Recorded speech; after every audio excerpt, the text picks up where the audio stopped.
Hi everyone, welcome to the live stream. It is Sunday evening here. It is Sunday afternoon in Canada and America. Welcome to the show this evening. We've got some great guests. So we've got Trevor, Flat, Round, and Spun. Hello. We've got Racer Joe on the show this evening. And we've also got Daryl, the Northern Vinyl guy. So thanks, guys, for dropping everything and jumping on the live stream on a Sunday. So I'm just going to go through the panel real quick. How was your Christmas? Let's start with Trevor. Got anything to show? Well, I guess telling you beforehand, got my new Action Green Seahawks jersey, as they are also playing at this moment, winning 10-3.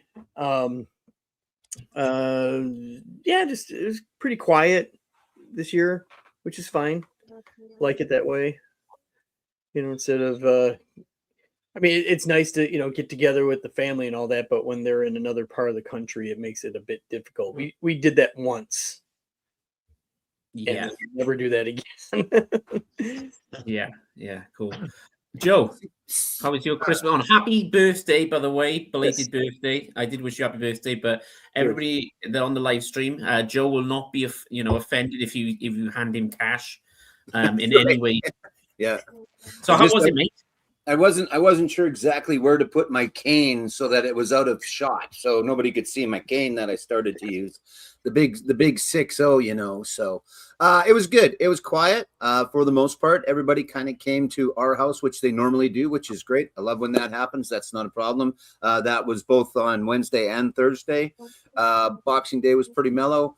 And last night went and saw these guys, and they were awesome. They're just always good. I sent you pictures. I didn't send you anything, Trevor, but I've seen them. Yeah, they're just good.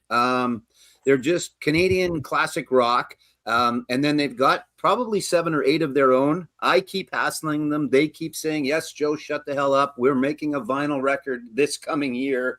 But I got that from both a band member and a manager last night. So maybe if both of them are saying it, maybe it's true. But just good, and just a fun show, and a bunch of good, down-to-earth, solid Canadian kids. Joe and I went and did the meet and greet. Got a chance to hang out with them a little bit. They were a little behind, so didn't get a chance to talk to them as much as we have in the past. But yeah, just good, and great venue, small venue. At a local casino. I'm not sure why they're not playing bigger places, because it was packed in there. It was legally packed, but it was packed in there. Yeah, it was good. It was good. Nothing crazy for Christmas, just stuff I needed, wanted, things like that. My mom got Joanne and I Lady Gaga t-shirts, not matching t-shirts, but she got us each a t-shirt. So we've got something to wear to the concert. The only time I break my rule, though, I think, is when I go see these guys, because I've got so much of their stuff. Normally, the rule is you can't wear the band you're going to see at the show you're going to. Mm-hmm. And Metallica, I think Trevor and you and I have discussed that before. Metallica, yeah. I think gets away with it, right? Or fans of Metallica. Yeah, I did that both nights. Yeah. So, but I'll have my Gaga shirt with me in Montreal when we go see her in a few months. But yeah, a couple of standard old man things. I actually got like an electric blanket from Joanne. We got a new couch, so she had to get me a new electric blanket. Got some nice slippers, old man stuff. It was good. No vinyl, because everybody that knows me would come to me to get the vinyl. So it makes it a little tough to buy me anything. But yeah, it was good. It was awesome. It was good. Cool, mate. I did mention to Joe the first week. He sent me the pictures. I was like, have they got any records out? The next one was like, yeah. Oh, I'm sure they're tired of hearing it. But and once we get into it a little more, I got a band I want to show that opened for them. They were really good. But let's see what happened with Daryl, because I know he got some cool stuff. I think he sent me some pictures. Yeah. So. Yeah. So Christmas was low key. My daughter did make it home. We were a little worried. Her the bus situation was kind of freaking us out, where they put the tracker on the bus so you can see where the bus actually is, and she was waiting for her bus, and the freaking thing didn't show up for like 2 hours. And then I think, and instead of updating it on the website, I think what it was is that there was some either some weather or traffic accident or something south of where her bus was supposed to start. So they had to wait for the other bus to come and connect, and then by the time I got to her, it was 2 hours after her slotted time. So we were a little bit worried, but we had some things figured out in the case that she wasn't able to make her connection. But she got here, and my daughter actually did pick out the records for me today, so that'll be interesting to see what she did. And for Christmas, like I said, it was pretty low key. I got a board game. My daughter got me some hot sauce and this jarred spicy peaches. So I'm going to try to use some chicken. Cool. And my wife got me some records. So I'll show the two that I got. So I wasn't expecting this. I actually was not expecting this at all. It was the Taylor Swift's new one. And I listened to it already. It's really good. I can't complain about it. And the fact that it's a glittery orange record. Record's actually got that glitter inside of it. It's actually pretty cool. But this one here was really cool. The Bloodsport soundtrack. Yeah. Probably my favorite movie of all time, if not my top 3. So I put it on, and every single song or clip that's on there, I can verbatim state the quotes that are going on in each of those scenes and stuff. So I thought it was pretty cool. So those are the two records I got, and then had to buy some new chairs for my dining table because they were all falling apart. So other than that, straightforward stuff. And I've had a struggle moving because I pulled my back shoveling the one day when we got 50 centimeters of snow up here in one 24-hour period. That's crazy. We've got a lot, but we don't have 50 centimeters. We've got a lot, but yeah, that's a lot more. Yeah, we got between 50 and 70 my last day of work. And then yesterday, we've had 2 other dumpings since then of between 10 and 15 each. It's just ridiculous. I think the question the panel want to know, Daryl, did you get any Nickelback t-shirts for Christmas? Well, I didn't get any Nickelback t-shirts, and what's really funny about this is completely unintentional. It just so happens that every time I'm on here on your stream, I got this Nickelback shirt on every time. It's not even intentional today. I love it. No, I didn't. I had a pre-Christmas one though, where here I'll show it again. This was the pre-Christmas best of Nickelback. So. And I've listened to that one multiple times. What kind of tracks are on there, mate? Because I looked it up on Amazon on the CD version. Is Joe might be able to tell me this? Is it less tracks on that Nickelback vinyl version? So is it mostly Silver Side Up you've got, and then you've got Rockstar and a few others on there? I think there's 20 tracks on here. It's 2 LPs. Okay. Yeah, Rockstar is on here. Have they got like Never Again? When We Stand Together, Animals. Yeah, it's most of their good stuff, really. Okay, cool. They're big. Yeah, I don't know the difference between the CD and the album. I could look, but I'm not going to. But Daryl, just keep showing that Nickelback with pride, man. There's nothing wrong with that. I have no problem with that. Is Skinny Little Missy on there? Because that's kind of from the last album, I think. So which one? Skinny Little Missy, right? I think. No, that's not on here. Yeah, so it goes back a little further than that, but this is actually, this would be a 2013. Oh, okay.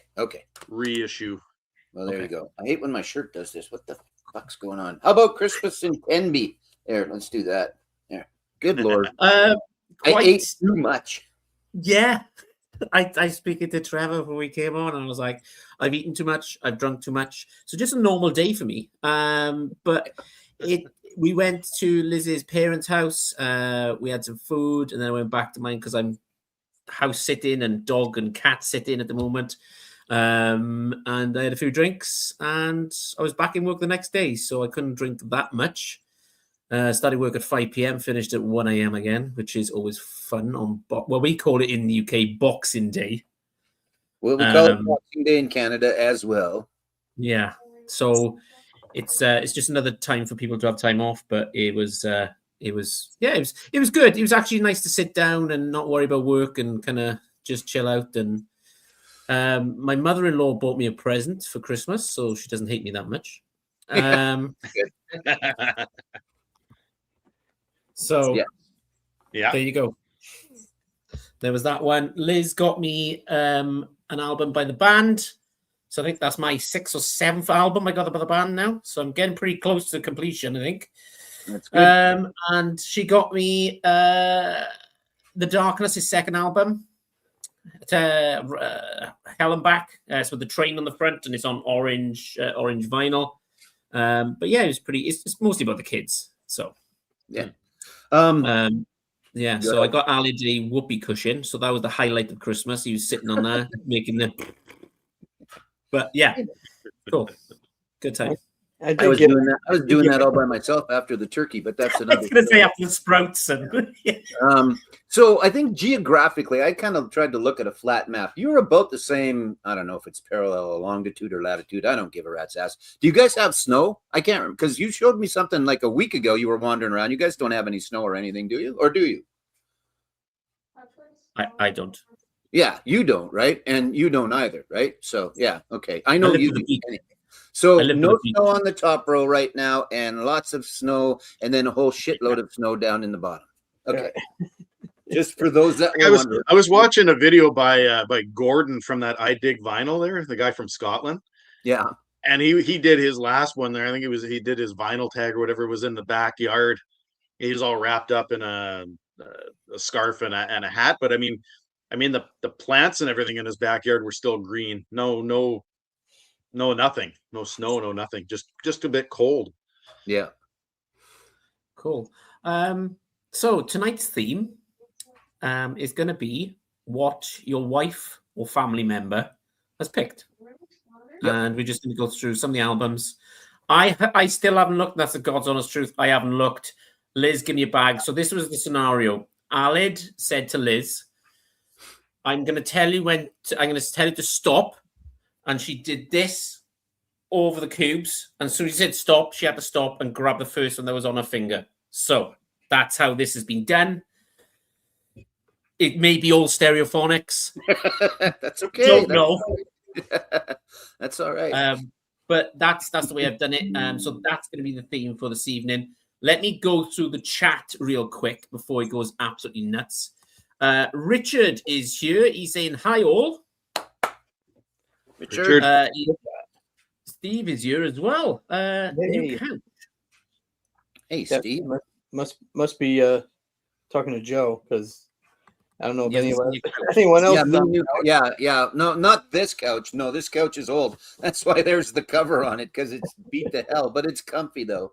But no, new couch is upstairs. So it wouldn't be a live stream without some kind of abuse of Rob. So here we go. Steals my panel again and doesn't even invite me. Thanks, Chris. I've sent you the link. Check your emails. there you go. Right. And Richard's laughing. Okay, good. And look who we have here. Yeah. Well, Hey, hello. Mike. Afternoon. Greetings, Earthlings. Yeah. Mike always pops in on Wednesdays and then he's never around for very long. Either that or he's just listening and shaking his head in the background. I'm not sure, but he always says hi and then he kind of goes away. But I don't know if he goes away. But how's Colton? I think more importantly, how's Colton? Yeah. We care about you too, Mike, but how's Colton? You let us know. If Let's you're do still it. All right. Yeah, Mike, I want to get you on a live stream at some point, maybe in the new year. So, yes. Okay, Morton. Hello, sir. Hiya, various splendid lads. Cheers. very nice. Morton. Hello. So I've gone through the comments. Thanks, everybody who's left comments. Panel tonight, epic. Looking forward to it. And Richard saying, Colton, the official VC cat. Yeah, So that's there right. you go. Yes. Yep. Right. Let's get on with it, shall we? I will go first. And I will show. I'm just going to put my hand in, pick one out, and then we go from there. Right. First one. Okay. It's a greatest hits.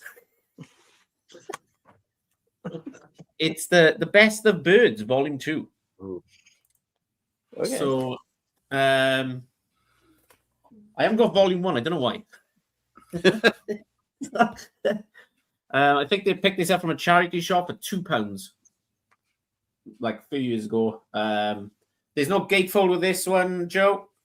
So No, that's okay. No. That's it. That's all right. just came on black vinyl. And there's the tracks if anybody is interested at all. So there you go. So you got look, Ballad of Easy Rider, Wasn't Born to Follow, Jesus Is Just All Right. He Was a Friend of Mine, Chestnut Mare, Tiffany Queen, Drugstore Truck, Driving Man. That's a hell of a mouthful. You Ain't Going Nowhere, Citizen Kane, I Want to Grow Up to Be a Politician. Do you really? America's Great National Pastime. So there you go. There's my first one. Was not expecting that at all. I was expecting to pull the Stereophonics or something else. I do enjoy though that it is still a best of, even though when you don't pick, it's still random picks are still a best of. So yeah, we're good. It's good. All is right in the world. That is one band I gotta get. I love the Birds. I don't have any other stuff. So Colton is having a blast over the holiday. I bet he is. All that turkey. Yeah, no, that's code for catnip. Yeah, maybe. Steve is saying that Colton puffs more than his chest. And Morton's saying one of my favorite comps, that one. So there you go. Picked it up a few years ago, to be honest. I think I played it once or twice. I think where it is in the collection under B's, and because it looks like that, it kind of gets lost in the collection, I think. But yeah, so that was my first one for this evening. That was the Birds Volume 2, even though I haven't got Volume 1, which is kind of weird. We'll fix that. We'll see if we can fix that. Yeah. So right, okay. Okay, let's go full on metal, shall we? Maybe. Yeah, We'll find out. Who picked, I guess? Who made the picks? My wife made the picks, and I had her put it in this really cool Village Vinyl bag. So plug my friend's store, Sterling Heights, Michigan. Great store. So I'm just gonna reach in and see if my wife's got jokes or or something I can give a good deep explanation to. These bags are not made to put 10 records in. I'd laugh if she's put her own collection in. Oh, right on. Okay. This is Gravestone Headline or Gravestone Skylines from the band Hellmouth. Detroit metal hardcore band. This is their second album from 2010, 2011, somewhere there. I guess if I only had the information in front of me right now.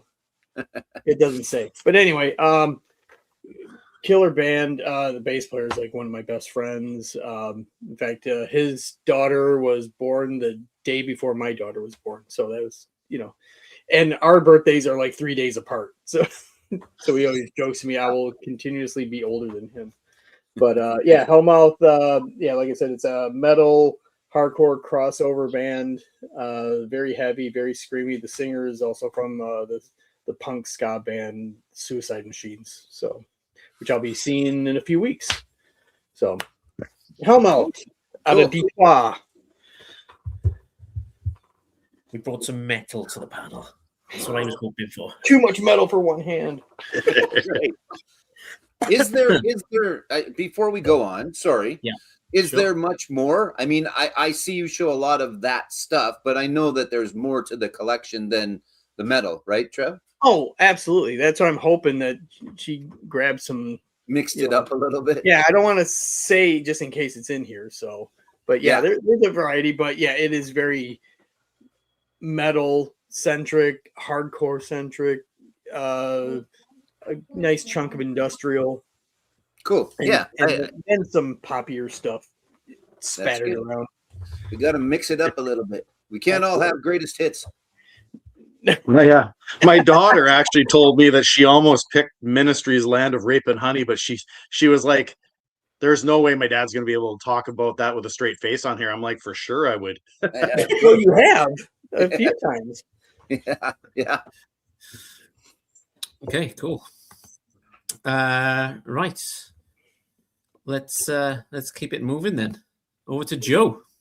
Me, eh? Okay. I'm gonna pull a quick one here, and I'm not gonna show one that Riley, my son, because Riley picked all the rest of them, but I'm gonna show a quick one here, and it's from a band called Black Tea. I went and saw him last night. I saw him with Took. This is who I was talking about earlier. A band out of Regina. They have a single that they were mentioning is on the Billboard charts, so I'm not sure what that actually means anymore.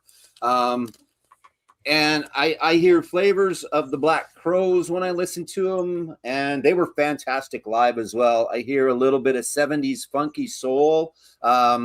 They are one of those bands. I don't know if anybody officially plays bass, but the one guitar player tunes to bass and plays that, but he's on the keyboards lots and sings lots. But band out of Regina, Saskatchewan, Canada, that I think are going to be very good. And it's super nicely done, very nicely packaged. There's the boys, just a 3-piece, and just really, really good. So keep an eye out and ear out for Black Tea. I believe they've got the single's got a video, so search that out and enjoy them. Very good. And one more thing quick before I pass. Look what I found yesterday. A little Werner's ginger ale. I said to Joanne and I were at the store. I went, hey, it's Werner's. I got to get some of that. I haven't tried it yet, but I will. But yeah, there you go. So I found myself in the import section at our local co-op store. It was nice. I'll give you a forewarning. It is a bit sweeter than your normal average ginger. Yeah, I went to look. I Wikipedia'd it yesterday or whatever to learn a little bit about it. And yeah, it says that it's got some different taste, some different flavor than a Canada Dry. So looking forward to trying that. But yeah, so Black Tea though, not to be confused with Werner's Ginger Ale, Black Tea. Check them out. Daryl, I mean, I think maybe you would all, but Daryl, I think you'd enjoy them. Give them a YouTube listen if you can find it. I think there's at least one single out there. So for sure. Yeah, no, I'll definitely give that one a go. And a great trio. I like these bands that are trios or even duos. There's another band in Canada called the Blue Stones. There's 2 of them in them, and they make so much great noise out of the 2 of those guys.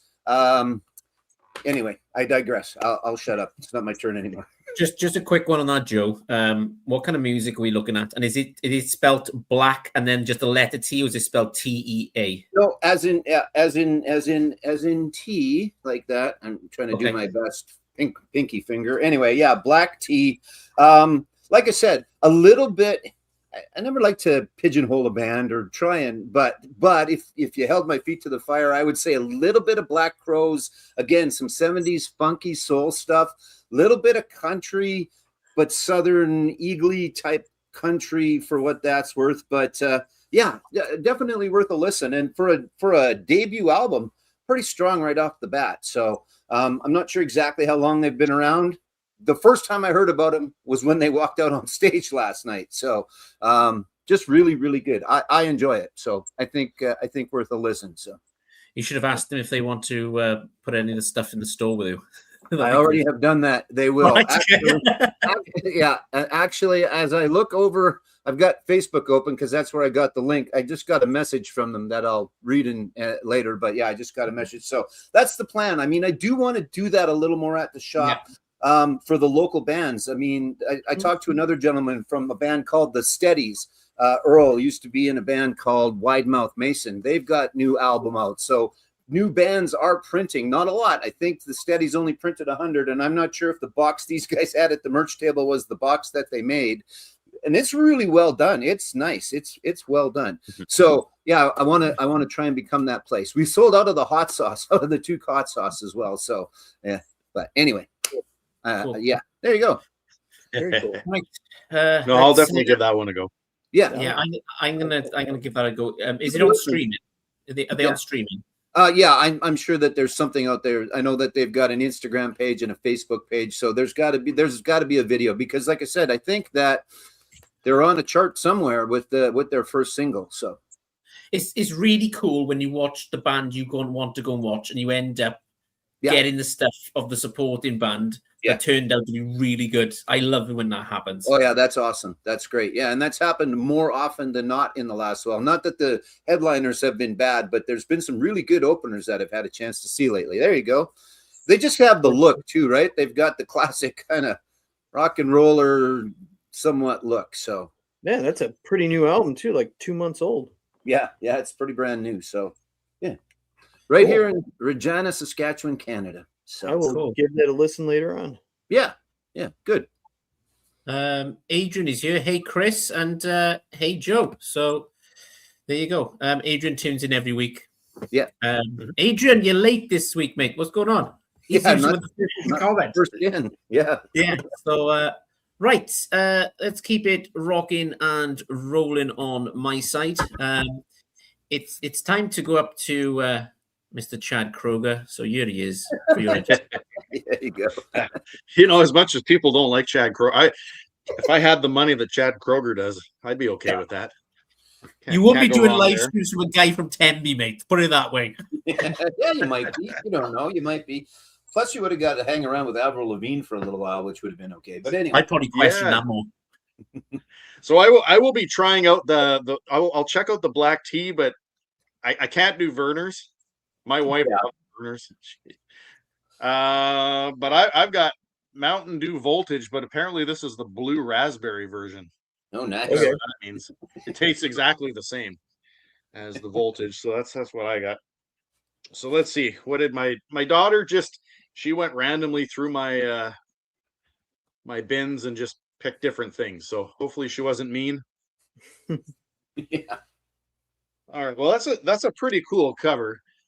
So it's a band from the 1970s, Hot Butter. They're like one of those instrumental bands. I don't believe this has the hit song that they were known for. They were known for that song Popcorn. Mm-hmm. And it used to be played like between classes in almost every high school to try to pump you up to get you to your next class. But I think it's a pretty cool looking cover. They were known for like their Moog synthesizers and stuff like that. And just a completely electronic instrumental. There's no singing, I don't think, in any of their music. And it's on the Birchmount label, which is, you usually only see that in like country music. Yeah. But this is from when I there you go. Check out the stamp on there. It's from when I pillaged that radio station. When you saved them, remember we've decided you're going to say saved them. I Rescued pillaged them. it. It's from the CHMO 1450 radio. And actually, if I show that again, I don't know if you can see it. It's actually on the stamp. There's like syllabics that's in the middle there. It's actually from the Cree language. Nice. Huh. Right in the middle. I love the way there. the whole panel's doing this. Yeah, everybody lean in. Yeah. What? Yeah, actually, this one here has Phenomena on it. The Muppet Oh, song. And it's in The biggest earworm ever. electronic Moog synthesizer sound. So yeah, I mean that's an interesting one. I mean, I don't pull this one out very often, that's for sure. But yeah, no, I actually like that Popcorn song. It's just it's not on this one. I know the Popcorn song. Yes. That cover puts me in the mood of Stranger Things a little bit for those that have watched the most. Yeah, recent. Stranger Things. I read that they're in January. That's it. It's done. Yeah, Netflix Wednesday. is Actually, done yeah. with it. New Year's Eve is the last 2-hour episode. So I'm still watching it. I enjoy it still. So, but A couple of months ago, there was nothing to watch on TV, and I'd done most of Stranger Things, and I kind of give up halfway through, if I'm being honest. yeah, And I've started watching it again, but I haven't watched the new series yet because I've been working, traveling, and there's been so much going on. So I will get to it. What's the music been like? Because usually, Kate Bush and going back to number ones, and Well, yeah. I mean, I'm not gonna spoil anything, but there's a couple of new artists that come up that will be the Metallica or the Kate Bush of this season. Maybe a little bit, not quite as much as those two, because those were the two big ones that kind of gained themselves a whole new popularity just from their song being played. And Kate Bush is still a part of it because that's still a bit of a storyline. But yeah, the music is okay. It's still 80s, so it's been all right. I mean, they'll sell a few Series 5, Volume 5 albums, I would imagine, of the songs and stuff. So yeah, it's okay. Like I said, I've been enjoying it. It's just I'm not sure if I'm watching it just because I've watched all the rest. Maybe that's a little bit, but I still enjoy it. It's still a good story, and I want to see how it ends. So, and it's really well done. I mean, if nothing else, you have to give it to the Duffer Brothers for the visuals and all of the cool stuff, I think, anyway. But let me quickly go through the chat. So, Adrian saying, "Hey, Daryl," and then he's saying, "Never watched Stranger Things. I'd recommend it. The first series I thought was amazing. I got to be honest. That the backstory and that kind of thing. And the last season I watched was kind of going back in time, and it was like switching back and forth. I think that's what I lost me a bit, Joe, because I was kind of concentrate. Yeah, you know what might be a good thing to do, because it's been around for 10 years already, is if you start now and then watch it, like binge it, I'm not saying, episode after episode after episode, but to do it in order, all within, say, a 1 or 2 month period might not be a bad thing, because they've got lots of gaps in between, and you kind of forget shit, and they bring it back, and there's references throughout, like there's references to the first season and the 5th season. But anyway, that's not why we're here. But sorry. Adrian saying as well, "Hey, Trevor." So everyone got them all, got us all. There you go. So he's saying, "I'll probably love it." Yeah, you probably will, mate. To be honest, I got into it really late, like when they were doing season 2, and I was like, well, what the hell is this all about? And then the vinyl community went nuts about Kate Bush, and I was like, oh, I gotta watch it now. It's like, what is going on here? But yeah, go and check it out. It's on Netflix. And go and check it out. Okay. Right. I'm not gonna lose my position. Bear with 2 secs. No, I went already. Yeah, I know you did. I was just testing you. Okay. Testing me. Yeah, that's it. Very nice. Right. Selection number 2. Just on beverages wise, I'm on gin and tonic. There you go. Perfect. And yes, it is a pint glass, so this live stream might be exciting. Now. Okay. Oh, yes. Now it's fucking. It's the band. There you go. Just grab it onto the sleeve here. So this is music from the Big Pink. Brilliant album. This is absolutely fantastic. Here's the front.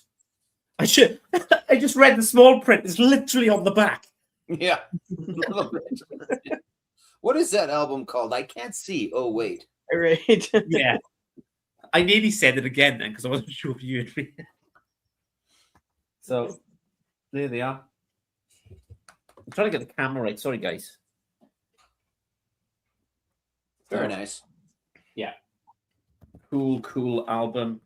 I literally haven't played this yet because I've had so much vinyl I've been catching up on. Got to change this freaking paper sleeves bullshit. This came on black vinyl. Really cool. Never been played, obviously. But yeah. So I'm trying to work out where the hell the tracks are. Okay, it's inside on the big right. Then, of course, it is, you imbecile, Chris. Okay, so you got Tears of Rage, which has Bob Dylan in it. Never mind. To Kingdom Come, then you've got In a Station, you've got The Wait, We Can Talk, Long Black Veil, Chester Fever, Lonesome Susie, This Wheel's on Fire, and I Shall Be Released. So there you go. Got into them this year. I think this is the 6th or 7th album. I'll have to double check on that. But I absolutely love them. Rob did warn me that Dylan is on this. I remember him saying it. He said, just a heads up, Dylan is on this. So just be aware. And then obviously Adrian's saying, I thought you said the big pig. Well, yes, I should have subtitles on this live stream for myself because I can hardly speak English as it is. But yes, so that's the Big Pink. That's the band. I'm up to 6 albums now, I think, at this point. So I'll have to double check on kind of how many albums they've released. Because I've got the live album Rob sent me, The Last Waltz. I've got the band. I've got Cahoots. I've got the Big Pink. So, and there's another 2, I think. So I'll have to check. Jericho, right? Jericho, which I have got Jericho. Yeah, it was a record store day. I'm hoping that my local record store will, down the line, they'll release it. Yeah. Because they have to, because it hasn't been released since, well, has that ever been released on vinyl, Joe? Yeah, I think it was originally. And then this was just a reissue, I believe so. But I think there were some original ones out. 90s original, which means there was 157 pressed, and that was it. So, and they're worth $8 billion. But, and there is a band called Big Pink. Both Daryl and I own the album. It's right behind Bill Haley and the Comets, actually. Yeah, Big Pig. They're amazing. Australian band. Yeah, good. I like them. But that's not who you meant. Yeah. So anyway, okay. Trevor, over to you, mate. Show me some rock. Let's see what is in the bag next. It is. I feel a hype sticker on the outside of it. Oh, no. Oh, okay. Something I picked up in New Bedford, Massachusetts at the first annual VC get-together over at MGK. This is from 1995. This is Demanufacture from Fear Factory. Oh. Very metallic with the flavor of industrial to it. I want to say this is Dave McKeon artwork. He was pretty big in the comic book cover world. But yeah, LA band. This is the album that really got me into them. Their first album was vocally was a bit more death metal.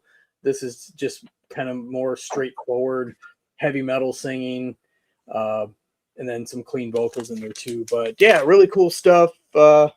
Probably their biggest album in their canon. But yeah, I was able to catch these guys a few times during their career. I haven't seen them in their latest iteration because the singer's long gone, and I have no interest in seeing them now. But yeah, great stuff. This in particular has, obviously the full album, and then the last disc on it has their appearance from Ozfest '96 on there. So yeah, cool stuff. Fear Factory, Demanufacture. Nice, cool, mate. Very, very cool. So, what kind of like, if you, I know Joe hates me saying this, but kind of, if you're going to put it into a similar band, where would you kind of go with that? Oh, I'd say like if you like Ministry but heavier. Okay. Yeah. Yeah. Okay, cool. And I stand corrected. Jericho was never on vinyl before until 2025. So I went and looked. I wasn't sure, Joe, to be honest, because I remember seeing it on CD somewhere, somehow. It might be in like a Fleet Market or Record Fair or something. But I remember it coming out. I'm talking to my record shop owner, and he said, "Oh, we haven't got it in stock. It's not on Record Store Day." So that may have been just America or Canada kind of Record Store Day release. Could have been, yeah, but maybe. So, it's funny, Trevor. I don't know what it is about Fear Factory. Every time I see them, I go, I was going to say to you, "Oh, that's the one with Loco on it," and then I go, "No, that's Coal Chamber." No, same label. Yeah, both Roadrunner. Some good picks tonight, gents. I got to be honest. I'm gonna have to go and check these out. What are you saying? Our other picks normally are shit? Is that what you're saying, or what? Absolutely. Because we didn't pick these ones. Yeah, we got to have our significant others pick them more often. On that note, Joe. Yeah, me. Okay. All right. So this one is the first. I have no idea what it is, and I'm not sure what Riley used as his choice of deciding. But not a bad way to start, I guess. A little Pink Floyd and some Adam Hart Mother. A little weird Pink Floyd for me at this point, but that's okay. I still enjoy it. There's the inside and its desolate cover. Well, other than the cows all over the place. If you're a bovine fanatic, this is the album to get. But I'm more of a Dark Side, Wish You Were Here, which just came out, and I haven't actually listened to the 50th anniversary yet because I did not get it for myself yet, but I will. Anyway, I'm more of that time frame, but I still enjoy me some Adam Hart Mother and some Animals and other from Pink Floyd. But good stuff. So there you go. I have no idea how the choices were made today. But that's a good choice. That's a great way to start. I don't need to say much more about Pink Floyd other than okay, I always do this. Sorry. I got a guy I have a friend in town who I think is fairly knowledgeable and knows a lot of people. He's a real estate agent. He sends me a text, I don't know, a couple weeks ago, and he goes, I don't know many other rock and rollers, and I'm not sure why that exactly what he meant by that, but he goes, but I heard that Pink Floyd is possibly coming to town. So two things. I don't think so, but maybe, I don't know. Like Gilmore can still call himself Pink Floyd, and he's got a newish album out. But so it was weird because nothing ever came of it. Trevor, go ahead. I see you want to say something. So well, there are several touring Pink Floyd tribute bands. Sure, like the Australian one and that, but that are, I mean, I think right now in my general area, I think there's like 3 different ones. Yeah. sounds like a Pink Floyd song. Was it? Yeah. 3 different ones. 3 different ones. They have a few within the next couple months coming to this area. So yeah, I would bet to say it's like that because Roger isn't touring. Gilmore, if he does tour, it's like 5 dates in North America. Yeah. Like I said, I mean, it was. What are you talking about? But I trust the guy. That's the little part that intrigues me. And it was for the stadium, it was for the. Yeah. So I don't know. I mean, nothing will probably ever come of it, but you heard it here first. Okay. If it does. But, I mean, I'm going to say at best, maybe Nick Mason's Saucer Full of Secrets, but that's a theater. Yeah, no, exactly. It would have to be Gilmore and because I think he's the only one, like, even because Roger doesn't even call, it's always just Roger Waters now, if anything. And I don't know if that's just the way he chooses or David's got that name if he wants to chooses to use it. But anyway, I just thought the only one that can come to mind, Joe, is the Australian Pink Floyd tribute band, which are really good. Yeah. No, I may have even seen them before because they go all out. They've got the full kind of show, right? And so maybe, but that would be weird in a stadium too. I mean, it wouldn't be weird in a stadium, but it might be weird in a stadium. So I don't know. We'll see. Anyway, I digress. It's Daryl's turn. I'm taking up more time I don't need to. Sorry. It's all good.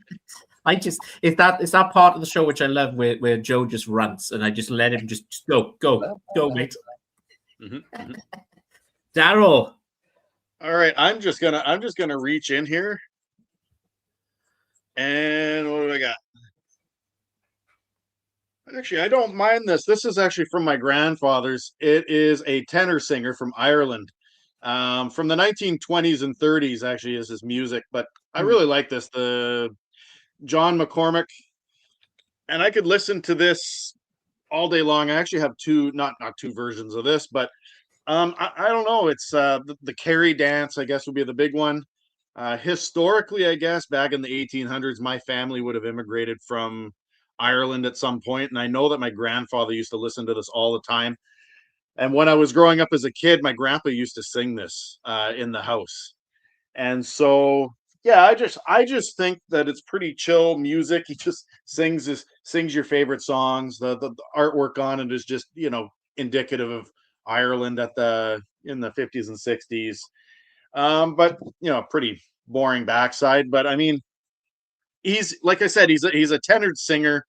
I don't want to call it opera music, but I would say more like Celtic tenured stuff. And I think for me, the coolest thing on here, I don't know if you can see it up in the top corner right there. It's written in pen. It says December 1st, 1967, in Germany. Cool. And my grandfather was actually stationed in the military in Germany in 1967 and 68. And that is the date that he purchased this record. Oh, wow. So kind of neat historically to see that. So yeah, I don't pull this one out too often, but if I just want to sit back and kind of just lounge and listen to something just mellow to take my ears off of things, my mind off of things, that's where I'm going to go. It's nothing heavy. Don't typically talk about tenor opera music in the VC. So I think it's kind of cool that one came out. Yeah. Well, Yes. that's good. I'm just having a quick look on Apple Music here. So there's an album, World War One songs as well, 1914 to 1928. So he's obviously singing to the troops at this point. Yeah. Yeah. And actually, most of the stuff was recorded in 1917. It's Wow. crazy, eh? Yeah. Crazy. And you can tell when you listen to it that it's definitely they've obviously had to pull some of the feedback and everything that was from those times, because it wasn't easy to record, obviously, no speakers and all that, but it's really neat stuff. Yeah, that's what Adrian's saying. Wow, 20s, cool. Yeah. Yeah, it is. If you can get hold of it. I've seen a few of them, Daryl, in charity shops since you've shown it originally, and I've been so close to picking it up and coming on a live stream and just going, does anybody know what this is? Yeah, like I said, it's like I said, it's music. It's not going to be for everyone, right? I mean, it's Irish Celtic tenor music, so you really gotta know that ahead of time that it's not going to be anything like your 60s, 70s, 80s stuff. It's a different period of music. Yeah, absolutely.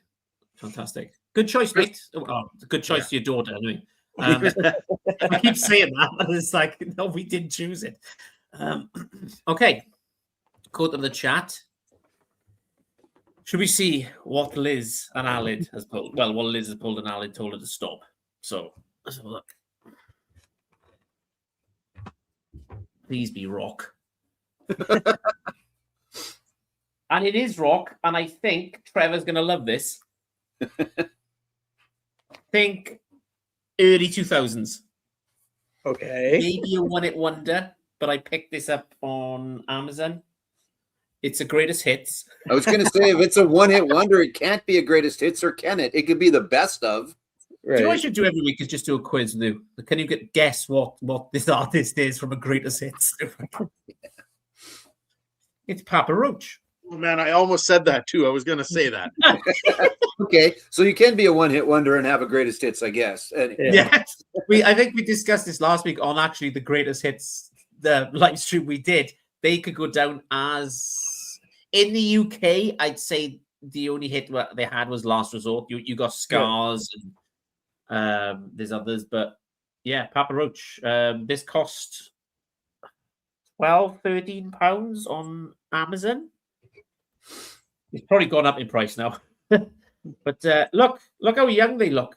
yeah. Check out how much hairspray and wax is going on with there. They just released a song. I don't know if it's an album, but they definitely released a song. Is it one more light or something like that? One anyway. They do it with they do a duet with Carrie Underwood. Okay. She's singing with them. I think they're out on tour too, or they were out on tour in 2025. So some form of them. If anybody remembers, actually, I remember this album coming out, but I can't remember the album name. But there's a baby on the front. Does anybody remember this? Where am I going? There you go. Yeah, I do remember that. Yeah. Yeah. So I'll show the vinyl. If I remember, this vinyl is freaking cool. I think that's what made me buy it, to be honest. So it's on like a bright red splat. It never shows on the video because my camera's shit. But the lighting in here is not great. But yeah, No, it's yeah. kind of like splattered thing going on there. Mm-hmm. So, right, let's have a look at some of the tracks. Tell me if you know. Stop me if you know any of these tracks. Right? Last Resort, and there you go. I know that one. The Scars on there? You've got so you've got Broken Home, Last Resort, Time and Time Again. She Loves Me Not. Anybody? She loves me. No. Okay, good. Right, moving on. Scars. There you go. No, good. Getting Away with Murder. Just Go. To Be Loved. That was WWE Raw's theme back in 2005. No, Nope. good. Reckless. Had Enough. That's acoustic. Forever, which is an iTunes live session. We're going way back now, guys. Hollywood Whore, Lifeline, and bonus track is Scars Again, acoustic. Scars acoustic. Yeah. Well, there you go. So in reality, a greatest hits could have fit on a flexi disc. Yeah. But then we wouldn't have got two versions of Scars. But you know what? They appeal to a ton of people. That's the thing. That's my new thing. I don't know if it's my new thing or a thing that I'm going to try and make sure I do. I am never going to disparage what somebody else enjoys. I'm going to say that's not for me, and they're not for me. I don't mind, the one song if I hear it. I don't turn it off or anything, but they're just not for me. But yeah, we all listen to what we listen to. Yeah. It's funny. Well, that reminds me, Joe, like when back in my record store days, this is 90s. Okay. So I am like head to toe black, combat boots, spiked bracelets. And this lady comes up to me with the big Celine Dion album with the Titanic song on it. And she asked me if it was any good. She did she? Yeah. And I'm like, well, my democratic answer was it sold a lot. Yeah, there you go. That's fair. So, yeah. Hey, you know doesn't what? necessarily make it good. Yeah. But a lot of people like it. Sure. Yeah, exactly. Yeah, no need to be rude. Just it sold a lot, so there you go, and you'll probably enjoy it. But yeah. So this came out originally on CD back in the day in 2010. And I think this got released lockdown-ish 2020, 2021 time, I think, but that, yeah. I tell you what I listened to that came on the radio the other day, and that really brought me back to that time period of The Last Resort, which I'm going to go 2001, 2002 time maybe, because you had Linkin Park and Blink and all the rest of them, was the Rasmus In the Shadows come on. Does anyone remember that? And they go, oh. Nope. I'm on my own again. Great. Right. Yeah. This live stream is going so well this evening. Right. Okay. I will not do any more recommendations because it's almost not getting home at all. On that note, Joe, it's not your turn. It's your turn. All right. Let's see what's in the bag.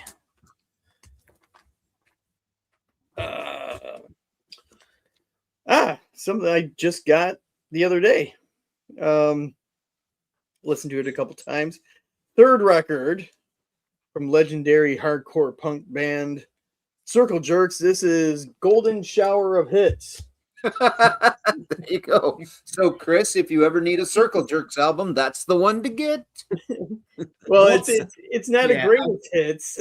I was just about to say, Joe showed last week, and he showed a few times. What's that band name that you showed last week? Is it something Pussies or something? Nashville. 10 Years of Pussy. Oh, yeah, Nashville Pussy. Yeah, Nashville hell yeah. Saw them a couple times. They're great. And appropriately, this is it's got to be same thing. Out of the 3 albums I have of them, this is like the one I'm least familiar with. I've only spun it a couple times, but it sounds like Circle Jerks. Do you know what would be amazing if that came on a cream vinyl? No, Mm. no, no. Well, I mean, I'm surprised they just did instead of yellow, they didn't do it in actual Yeah. gold. But I prefer yellow. I think something that Melinda Murphy did a while back, saying that gold and silver records tend to have a lot of surface noise. It's something I never really thought of, Yeah. and I think that planted something in my head. Now that if I put something gold or silver on it, I hear it, or maybe I Or maybe just you don't. it. Yeah. So, Yeah. But yeah, this is from 1983, I believe. So, but yeah, this just got reissued the other like last week. And one thing I am disappointed with these reissues that they've been doing, like their first album that got reissued several years ago, Group Sex, it had a ton of extra bonus stuff inside it, not just I mean a couple demo tracks and all that stuff, but like reprints of flyers and a booklet and all this kind of history stuff. And then their second record, Wild in the Streets, had a few things. This is pretty bare bones, though the inner sleeve is kind of cool with the circle jerk thrashing guy. So, but yeah, Circle Jerks, Golden Shower of Hits. You're not wrong there, Trevor, because I remember a couple of years ago, especially with gold vinyl, there was a thing going around where there was too much going on. So if you get towards the end of the record, there's a massive build-up where they're not flattening out enough. My Ghost Phantomime it's a really cool gold looking. It's not like a solid gold. It's really cool looking. But yeah, when you get into the inner grooves, and it's just an EP too, so there's really no excuse.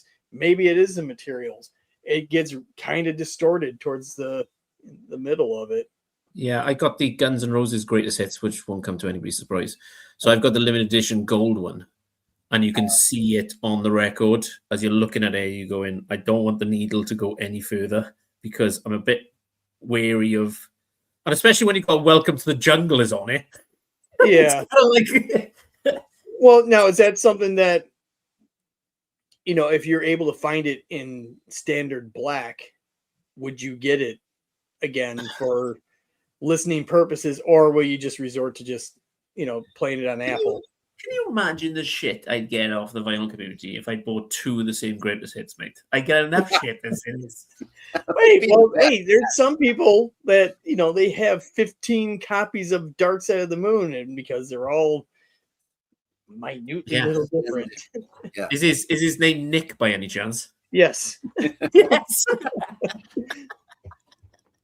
Cool, mate. Well done. I'm gonna have to check these out. I'm seriously really good selection. My selection's been, I'm not gonna say, Liz picked them, but anyway. Right. Okay. Joe, it's over to you, mate. All right, next up, what do we got? I'll just pull it from the front of the pile here. And we'll look at it all at the same time. And hey, look, another trio from Canada that happened to be going out on a tour in the next year. But a little bit of Rush. Very nice. Exit Stage Left, one of their multiple live albums. They did a bunch. Didn't they do 5 albums and then a live album 3 times in a row or something along the lines of that? I am a Rush fan, but I'm not a, oh my God, insane, know all the facts Rush fan. They do have a bum on the back. It's got a bum on the back. But good stuff. What's all on here? Spirit of Radio, Red Barchetta, YYZ. That's just the first side because YYZ is 57 minutes long. So I'm surprised there's something else on there. But that's all you need. You just need Neil with a drum solo. Everything else is extra and bonus. So it was pretty good. So again, a quick story as much as I can. Again, Took last night. So they're all Canadian kids and they all adore all the Canadian performers. They also have a very, very good drummer named Shane, who is a big Neil Peart fan and actually is a pretty damn good drummer and does a fantastic job at Tom Sawyer. They always play Tom Sawyer. So that's maybe not the most intricate of the Rush drumming songs, but still pretty darn good. So got to enjoy that a little bit last night. was very good. So there you go. Good Canadian trio. They're going back out on tour in I remember when Rock Band came out in Guitar Hero. I used to play the drums on the Rock Band one, and they actually threw YYZ on there as one of the tracks that you could play. It was so flipping hard, man. If you got, and that wasn't even a real drum kit. That was just a video game style, and it's a crazy song. End up with 10% complete, and you're happy with that. Oh, that's pretty good. I'm good with 10% of that. So yeah. Joe, because obviously I'm coming to Canada in the summer. I want to pick up some Rush. Yeah. Now, would you say casual fan when it comes to Rush, kind of in the background? Well, maybe casual plus, I suppose. Again, not die hard, not like, on the third album, the fourth song has this one guitar lick, because there's guys like that. I mean, there's guys like that with a lot of bands, but Rush fanatics seem to be that. So as far as albums to pick up, I mean, you just Moving Pictures is obviously the choice, but they did a nice job on the live albums. They are decent sounding live albums. So if you want to get a whole bunch of good Rush, you could certainly do. Again, I'm pretty sure it's 3. I'm not positive, but I think they did 5 albums alive, and then they did 5 or worked out something like that. But Moving Pictures. But I like Power Windows. I mean, I like a lot of different stuff from them. And then there was the Geddy Lee's playing too many keyboards for some people period of Rush. But Snakes and Arrows is good right up to the end. So yeah. I should pick them up. I've seen Rush, part of Rush live in the Taylor Hawkins tribute in Wembley. Right. Yeah. I find it hard, and I don't know if Daryl's mentioned this before. It's just the lead singer's voice. I just I don't know. Yeah, he is certainly a voice of take it or leave it for sure. I'm indifferent about it. It's not like I love his voice, but I don't have an issue with his voice.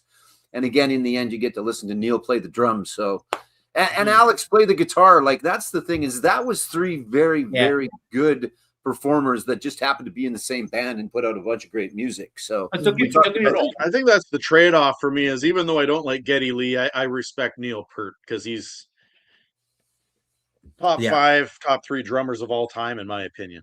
Yeah. Don't get me wrong. They were brilliant at the Taylor Hawkins. They played for like half an hour, 45 minutes, like non-stop. Yeah. And I thought, this is me. Like I told you before, Liz knew exactly who Rush were. I was like, what's going on? What's happening to my life here? I brought you a concert. You know more than me. Yeah. But yeah, I'll agree with Joe. I would recommend Moving Pictures because it's so front loaded. Yeah. Like side 1, you'll know every song. Okay. So, and then side 2 is a bit more, literal deep cut, but it's still a fantastic. Okay. If you were only picking one, that's probably the one. So yeah. Mm-hmm. Okay, cool. And you can find them here fairly reasonable. They're still not cheap by any means, because they are plentiful, but they're not cheap. They've kind of held their value a little bit, but they're more of some are 10, 20.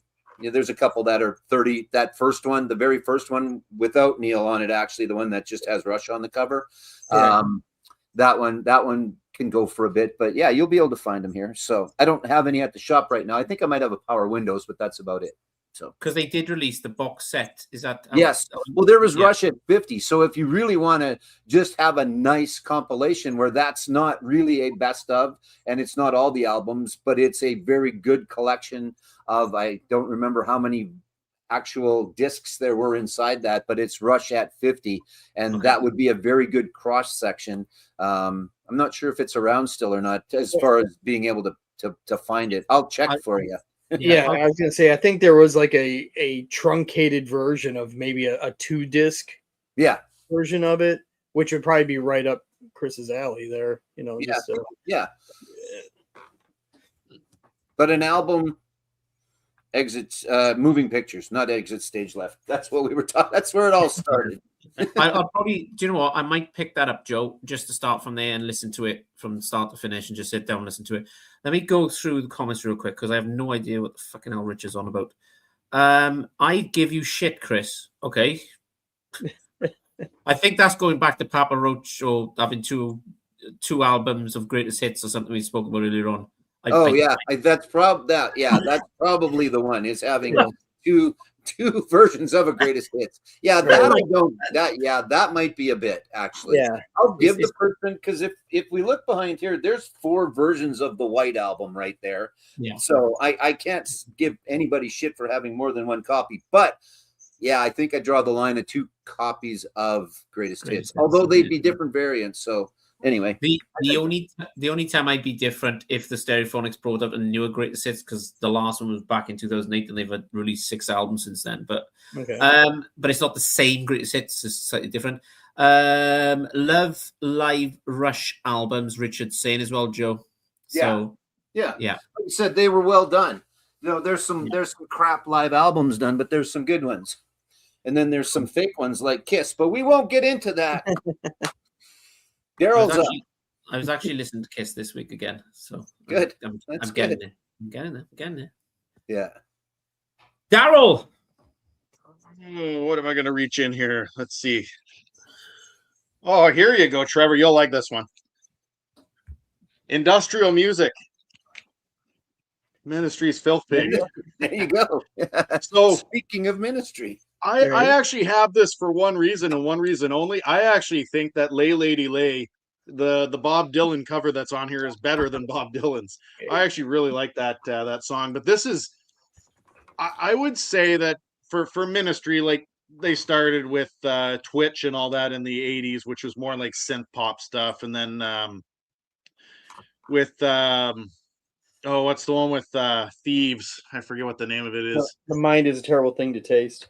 Mine is a terrible thing to taste. And then they did like Psalm 69 and all that. This to me is a really big change for their 90s stuff. Like they went from, Psalm 69 to this, which is there's some songs on this that are pretty like harsh, I guess, sounding when it comes to industrial. It's pretty heavy, but I love the Lay Lady Lay cover on this. I don't know what it is. Maybe because I'm not a huge Bob Dylan fan, but I think politically, this says everything that Ministry wanted to say. You don't even have to listen to the lyrics or whatever on this. That cover alone kind of tells you about where they stand from a political spectrum. But and Al Jorgensen, to me, he's kind of like Keith Richards. I don't know how the guy's still alive with all the drugs he's been into and all that kind of stuff, but this is kind of that scenario, I guess, where they went from, I'm not saying that the other albums aren't hard, but this is kind of that turning point where they went a little bit further down the industrial lane. So if you want to check out Ministry, that is not a starting point album. No. That's more of a metal record, and that thing is just dripping in heroin. Al was like that, and the next one with the title Dark Side of the Spoon. Yeah. Dark Side of the Spoon. Yeah, they were, well, he himself was like really deep into heroin at that time. So yeah, it's with the exception of like Reload on that record, everything else is pretty much trudging, slow, not a lot of keyboard on it at all. A handful of samples, but yeah. So a great album then. Yeah, there you go. I have to go back to that one. I haven't listened to that one. It's a good album, but I wouldn't, if you've never listened to industrial or very little of it, I wouldn't start with that, and I wouldn't start with Skinny Puppy as a group either. Start with early Ministry. Yeah. Okay. Cool, mate. Well done. Right. Okay. Back to me. So we see what Liz has picked next. And he picked 3 up then. Hang on. Oh. Okay. So we've got a live album. Kind of a live greatest hits. They don't do that very often, do they? It's not a greatest hits. And why is it every time I have Trevor on, this artist comes up? And he tells me every time that he got into the concert for free. No, even better. I didn't get in for free. I got paid to be You there. got paid, yeah, that's it, yeah. Oh, there you go. Yeah. So this is John Mayer live. John Mayer trio with Steve Jordan and Pino Paldini live in concert. There's no gatefold, sorry, Joe, on this one. That's okay. But I think so. There's a few tracks on here that haven't been released on streaming or albums itself. So it's kind of where John goes. We're just gonna do, whatever we want to do, and kind of we've written some tracks together, and we're gonna just jam. So you've got who did you think I was? Love is on the way. Wait until tomorrow, and then they kick in with his hits. You got Gravity, Vultures, Out of My Mind, and then it goes back into the band itself where they've selected tracks. So you got Another Kind of Green, I Got a Woman, and then they got Something's Missing, and then he finishes with Daughters and Troy. So yeah, I completed John Mayer, which I did a few years ago. So there they are there. So the guy to I've got too many hands. So this guy over here is John Mayer's drummer in the band. Okay. His actual band, John Mayer. Yeah. Amazing. This is amazing. Like, John is fantastic live. There he is on stage, guitarist, and you can see the drummer right there. Phenomenal. Absolutely fantastic. Chris, does that have Heartbreak Warfare on it? No. No way. I knew you were gonna ask that. No, it doesn't. No, it doesn't. And trust me, if it did, I would have mentioned it before on a live stream. Oh well, there we go.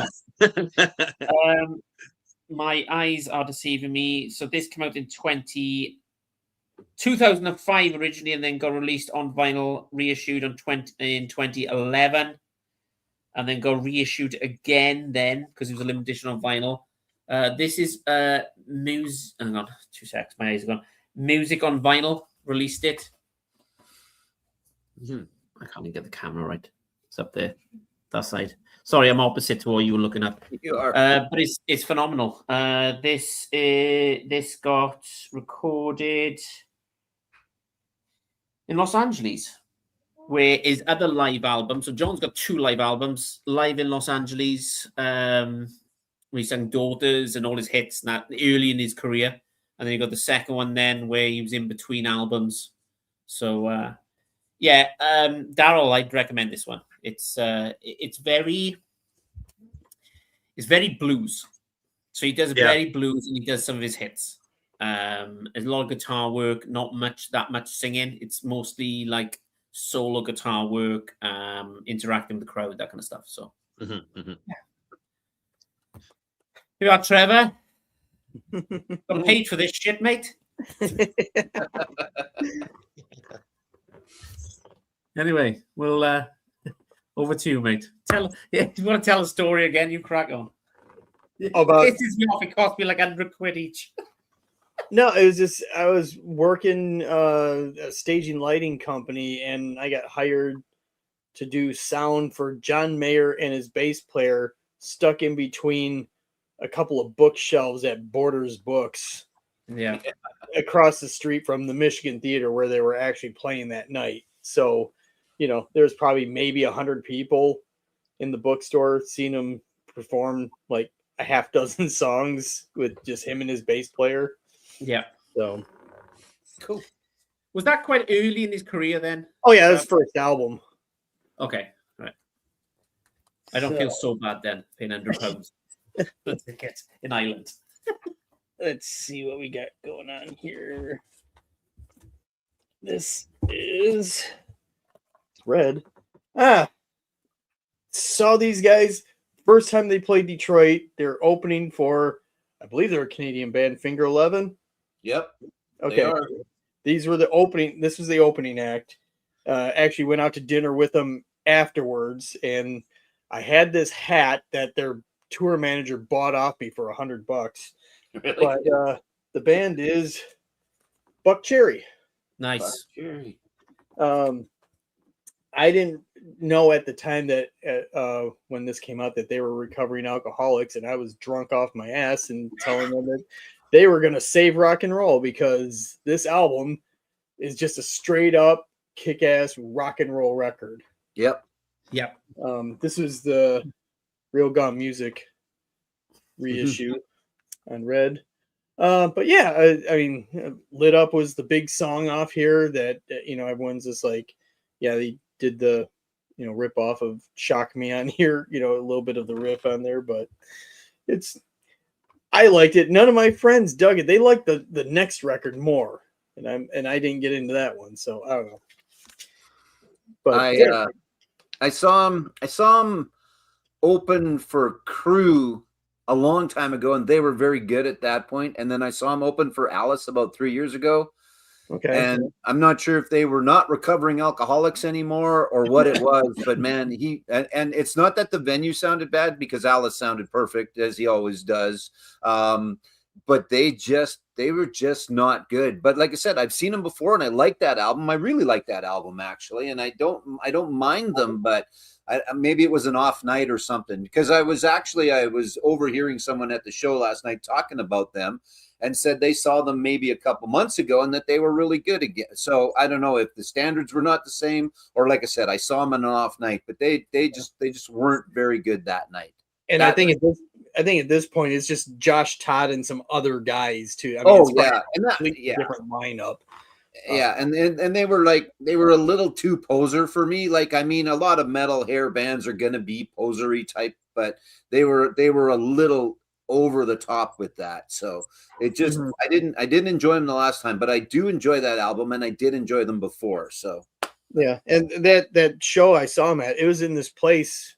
It was it was the basement to the main venue. So this place held like 250 people. So really? Yeah. Tiny little thing.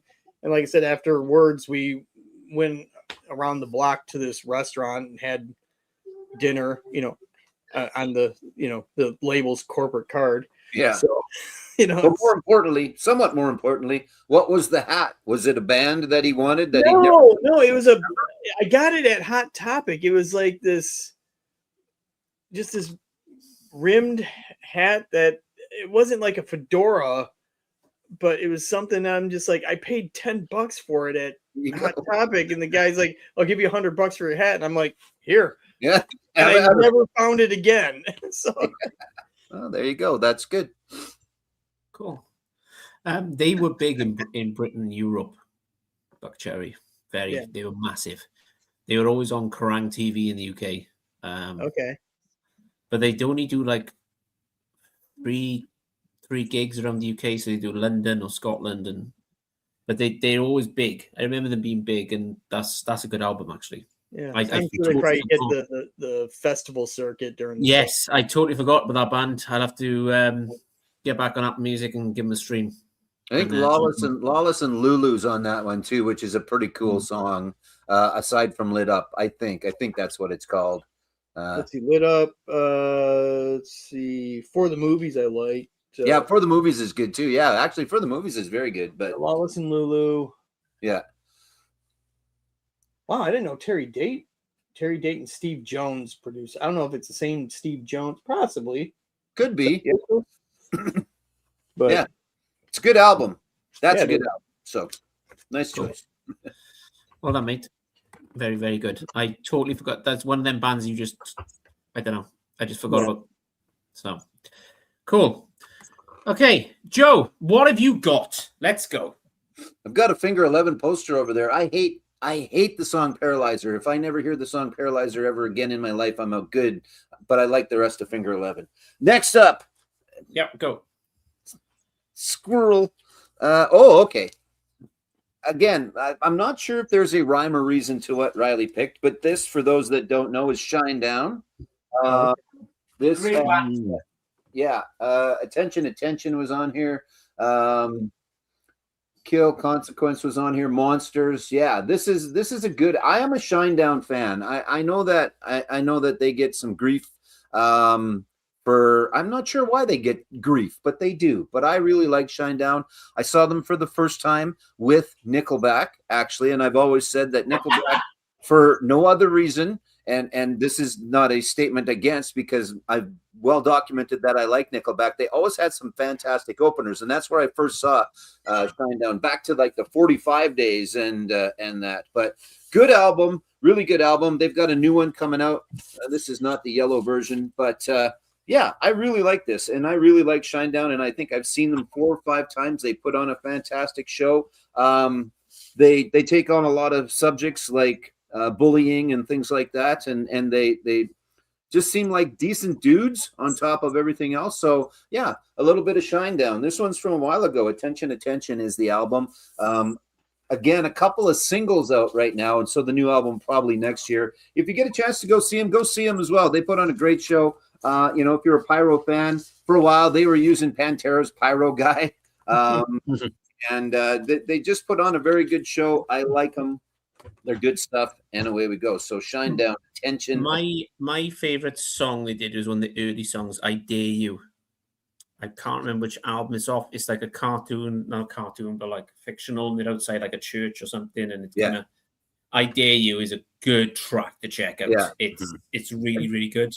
Yeah, I mean they've got some good mellower stuff, and then they've got some pretty decent kick-ass stuff from like the one Diamond Eyes from what was that movie, The Expendables. It's a great song, and yeah, I really like them. I think I've got all of theirs. Yeah, I'm pretty sure I do actually. So I always enjoy them. Second Chance is a really good song. Yes, too. I was gonna say, I was looking for an Apple Music. Second Chance is an amazing song. But but like I said, back to the start, back to stuff like 45, and then like I say, the new one, the singles 365, which is good, and yeah, I like them. And Riley and I, are fans of them together, which is always kind of nice too. And when you can relate to your kids' music and vice versa. So, I mean, that happens a lot with he and I, but they're a band that we saw together. We've seen a couple of times together. So I can see why he maybe picked that one. So that's good. That's good. The new one they got out is really good as well. Searchlight. That's really good. Yeah. Like I said, I'm looking forward to the full album. I think it'll be good again. So, and they're quiet. They're quiet. Like I always say, I'm done, and then I start talking again. Sorry, but they have had, for what it's worth, they've had more hits than the Foo Fighters. But I think if you ask 100 people, more people of those 100 are going to know the Foo Fighters versus Shinedown. Not completely, but and then Shinedown plays arenas and the Foo Fighters are playing stadiums. And I'm not equating the two in any way, shape, or form, other than, again, a band that I think has done it kind of quietly over the years compared to some of their counterparts and similar artists, kind of, and the notoriety that they get. But go and see them. If you get a chance, go and see Shinedown. And now they're actually bringing along a lot of great, fantastic bands when they're going out on tour as well. So they took out One Bad Son, a band out of Saskatoon, a while ago. And I've seen some great bands open for Shinedown as well, including Bush, actually, which was great. Bush was the opener for Shinedown at one point. Wow. Yeah. I think Shinedown are one of them bands where you go, oh, yeah, I know that song. Yeah. Oh, sure. Go to a concert and go, oh, yeah, I know that song, right? Yeah. Cool, mate. Very, very cool. Yeah, Shinedown, amazing band. If nobody's heard of them, go and check them out. Seriously, they're really good. And I know it's going to piss Joe off, but that would be a good greatest hits. Yeah, at this point, they could fill up a double album with greatest hits, and it wouldn't just have to be called the best of. So yeah. Oh, there you go. Yeah, well done, Joe. Yeah. Right. Okay. Come on, what have we got? Hey, what do we got? Here we go. Some prog rock. I don't listen to this album too much. Genesis, Trick of the Tail. Good album. Those of you that watch my channel, though, you know that I'm more into 80s Genesis than I am into the 70s stuff. But I think it's just because I grew up with parents that liked the 80s Genesis. But this is like pretty good prog stuff. And I know there are some people that say that this might even be Genesis's Best album. Like I said, I don't listen to it too much, but once again, you got to respect Phil Collins and the group. Of course, it's just a lyrics inner opening, but I think it's a pretty cool, almost tells a story there on the cover.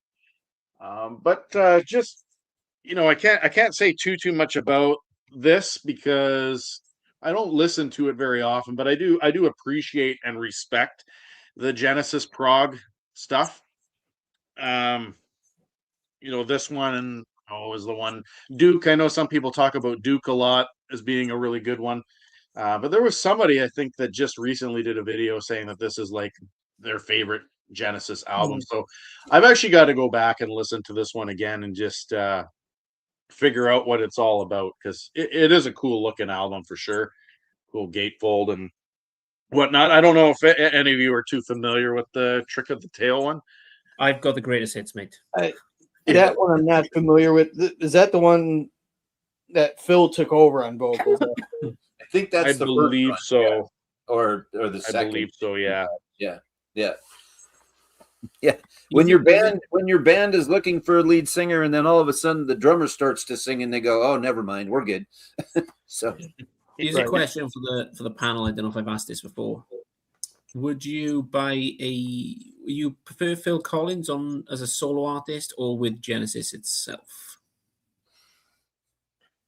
I would prefer I'm with Genesis probably, but I don't hate Phil on his own. But if I was only going to listen to Phil in one way, shape, or form, it would be with Genesis. Okay. So face value, I'd say with Genesis, but face value, top to bottom, killer record.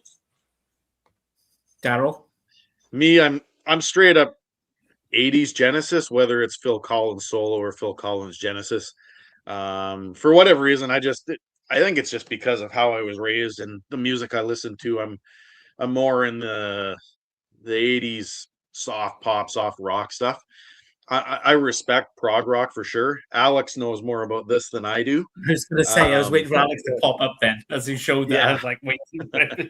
He's in the background. But I appreciate it, right? But it's not like I go and I flick through my Genesis collection and go, oh, I'm going to throw on Trick of the Tail, right?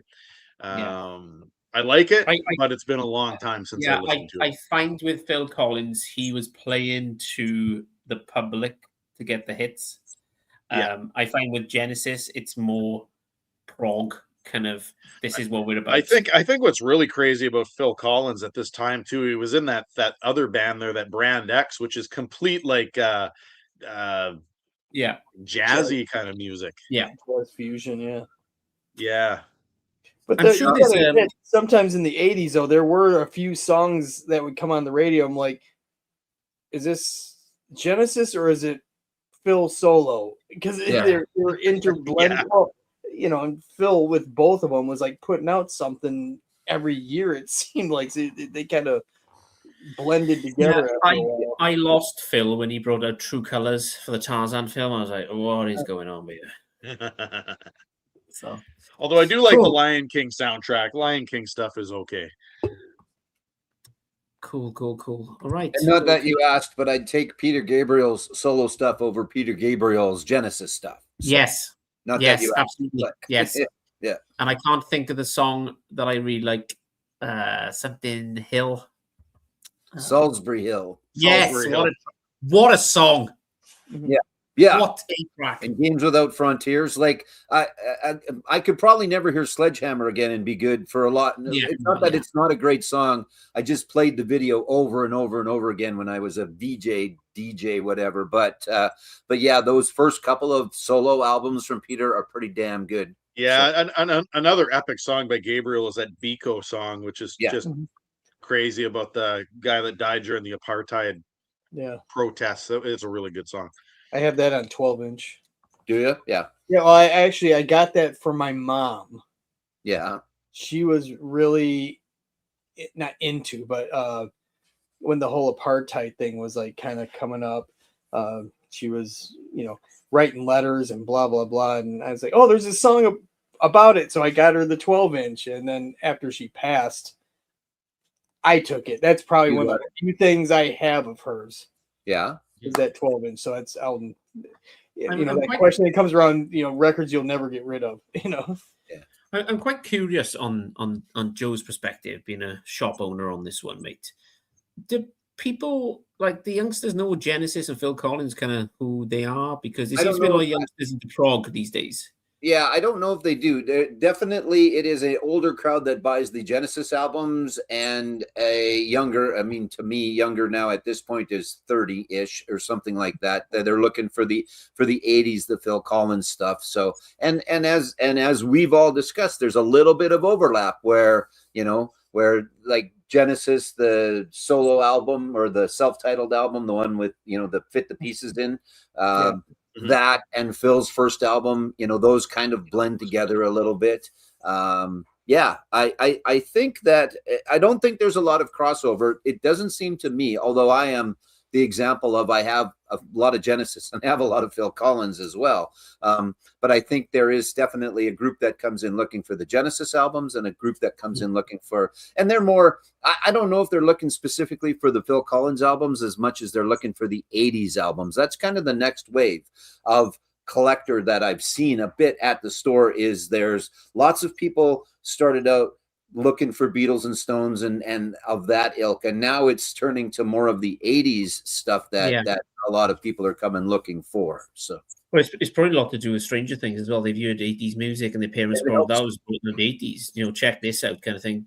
Is there a crossover where they don't know where Phil Collins ends with Genesis and starts in his solo stuff, or is it kind of different? No, I don't think so. I just think that there's a couple of distinct camps where, again, there's some that have only what I think the ultimate answer to your question is: are there people that have no idea that Phil Collins was in Genesis? Yeah. Yes, that really like Phil Collins and have no idea that he was in Genesis. So maybe you go, hey, have you listened to they're buying? I think to some degree, there's confusion because he did his solo thing, and then in the early 90s, he released the No Son of Mine and Jesus He Knows Me, those songs on the one album with Genesis. So he went Genesis prog to Phil Collins solo to 80s, 90s soft pop Genesis. Yeah. So it's kind of a confusing, I guess, maybe three eras.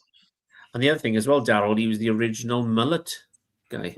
I like Disturbed's version. I like Disturbed's version of Land of Confusion. I think that's done pretty well. And let's not forget, what was it, Live Aid, when he played with Led Zeppelin. So yes. Yeah. But people forget about that because you had Elton John, you had Queen, and then people just think of Queen and Status Quo and kind of that. But he was there. He done a phenomenal, live set on there. For what was a really bad performance by Led Zeppelin, I think he kept it afloat. That's about that. I saw. Go ahead. Well, I was going to say in 1985. Live Aid, but 1985 was the year of Phil Collins, so much that he played both concerts that day. Yep. Yes. Yeah, he's the only one to do that, Nick. Pardon?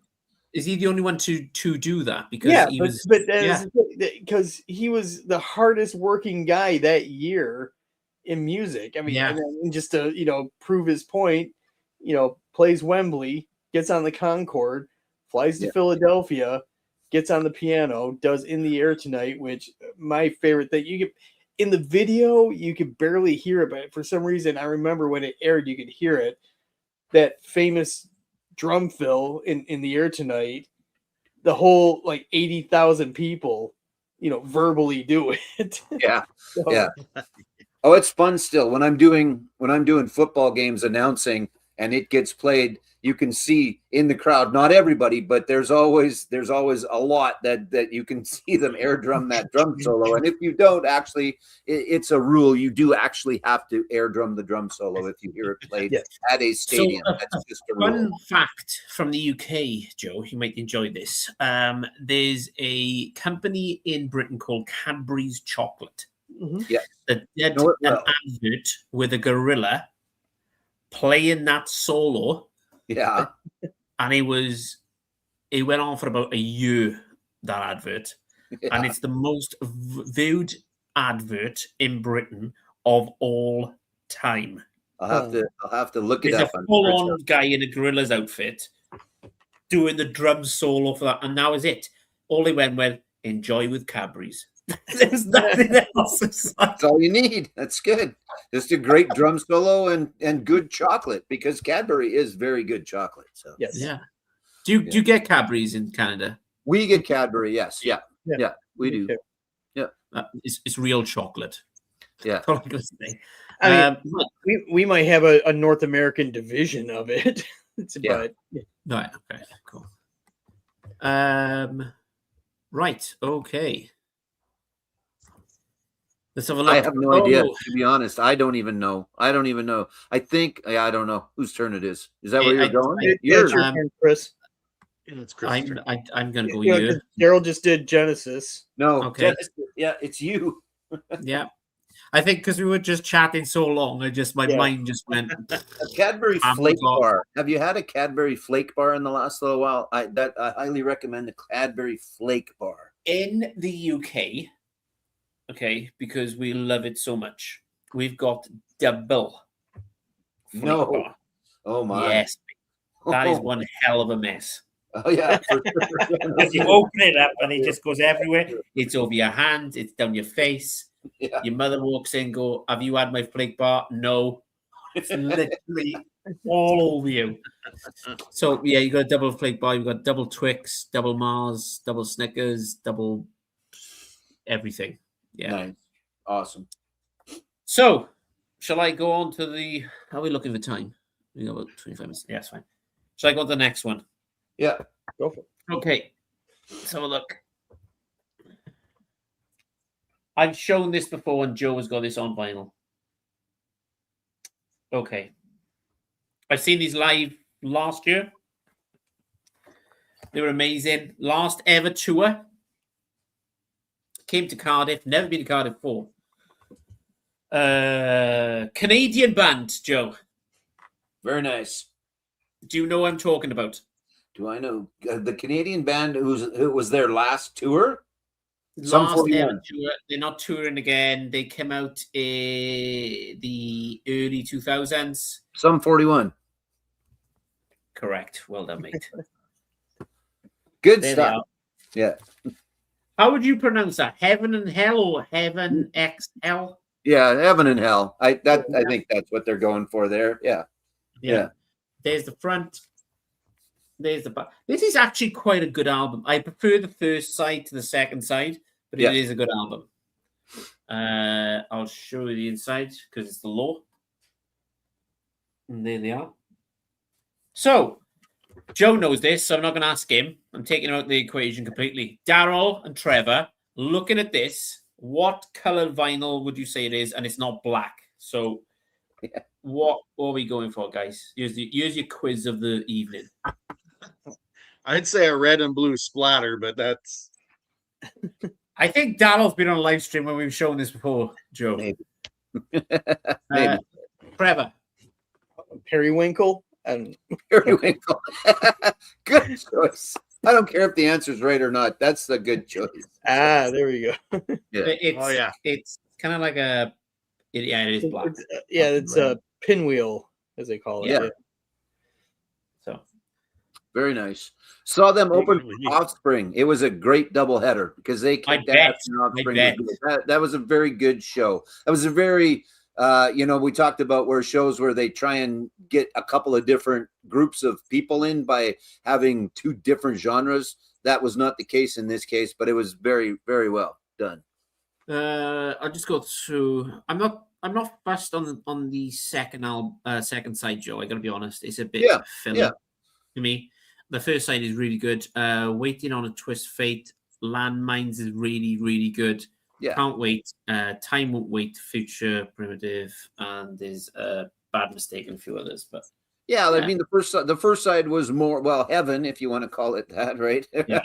was more like the early stuff, like Does This Look Yeah. Infected and things like that, for sure. So yeah, so I never got to see them live. When I first got together with my wife, she went to when we lived in Windsor. I don't know if you remember this, Trevor. Sometimes Windsor and Detroit used to do like Canada Independence Day combined kind of a thing, and Yeah. Sum 41 was playing on our side. Oh, nice. We couldn't find a sitter, so my wife went with a friend. And then later that night, our oldest son got sick, so I was at home with a sick kid, and she was at a Sum 41 concert. So fun times. Nice. I remember, actually, that brings back memories now. So I have shown this on the live stream, and I remember you saying that story Mhm. about, and I said to you, I can't look at Sum 41 ever the same again. All I think is Daryl's missus throwing up everywhere. Cool. Yeah, I'm caught up with the live chat. I think people have had enough of me. That's fine. Trust me. Okay, let's have a quick look. Let's go to Trevor. All right. Let's. Oh, here we go. The Bag of Mystery. Yeah. Okay. This was in high school. Me and my friend went to a place called Ferndale, Michigan. A place called Sam Jams. Long gone. Spending our Christmas money on cassette tapes, and he bought this particular album because these guys were friends with Metallica, and we popped it in, and I thought it was awful because it wasn't like thrash metal or anything. And it wasn't until their third album I really got into them and went back, and I do like this album, a whole lot now. And that is We Care a Lot from Faith No More, their debut album. Doesn't have the heaviness of their following albums. This is double. I rarely ever play the second disc because it's got like bonus stuff, but the first disc is the full album. But yeah, it's with the original lineup. It doesn't have Mike Patton on. This is a couple albums before he joined in. Title track was also on their next album, Introduce Yourself, and that's the one that kind of became an underground hit, which kind of put him on the map. But yeah, it's a great record. This just they're. I know a lot of people I know hate the term post-punk, but they were really influenced by post-punk, like bands like Killing Joke, very tribal drumming from Mike Borden, and yeah, cool thing. I think with the exception of one album, all the albums were produced by a guy named Matt Wallace. And several years ago, I did a ranking of all the Faith No More albums, and one of the comments came from Matt Wallace himself, which was really, really cool. So, Yeah, that's awesome. That's great. That is from cool. 1985, We Care a Lot, Faith No More. So do you prefer the Mike Patton era better or less? Oh, absolutely. Yeah, Yeah. I would say I don't want to say saved the band, but definitely upped their sound. And the thing is, people don't realize that that album, The Real Thing, that kind of blew them up, that album was out for almost a year before Epic came out and got them popular. So by the time I saw them on that tour, they had probably been in our area like 3 or 4 times. I saw them at a place called the Fox Theater. Had third row orchestra pit, and they were opening for Robert Plant. Wow. Yeah. So me and my Great. friend Shannon, we watched Faith No More and then left. Yeah. And people were like, "What? You didn't stick around to see Robert Plant?" I'm like, no, we walked around the building and we stood by the backstage door, and we got to meet Roddy Bottom and Jim Martin of Faith No More. So I would have much rather had that experience than seeing Robert Plant. So yeah, Faith No More probably in my top 5 bands of all time. Yeah. Let me just ask a quick question here, because I'm like, usually Trevor asks this question, so I'll ask it instead. So he asked a couple of weeks ago when I was on live stream, going, "What local band have you watched from start to finish that went from nothing to big. So I'm going to ask a slightly different question.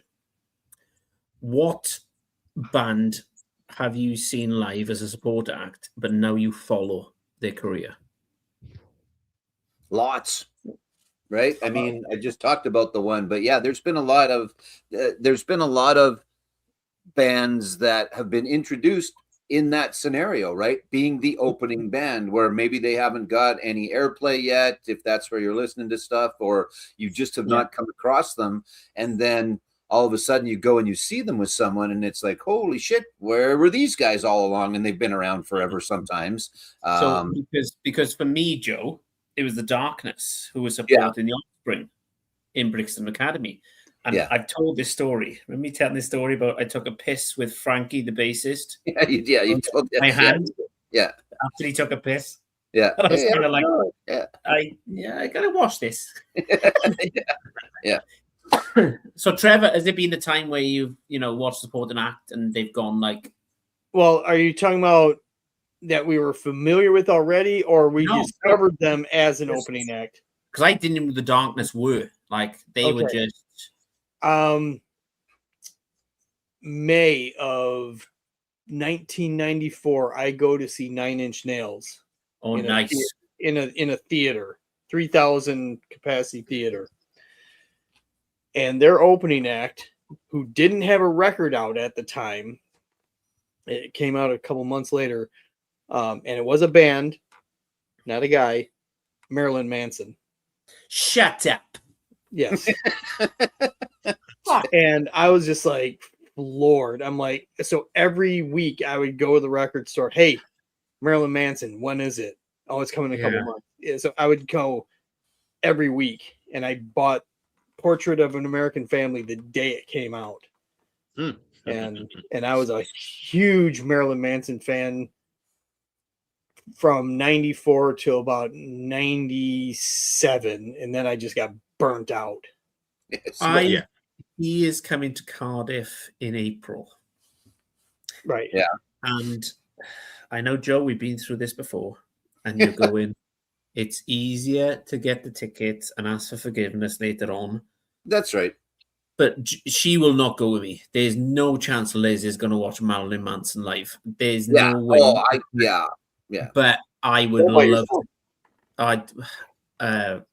Mate, when Kerrang TV was on, he was everywhere. I mean, this guy was like, he's the Antichrist in my house. My parents are Catholics. So it's kind of, what are you watching? Why we need to see the priest?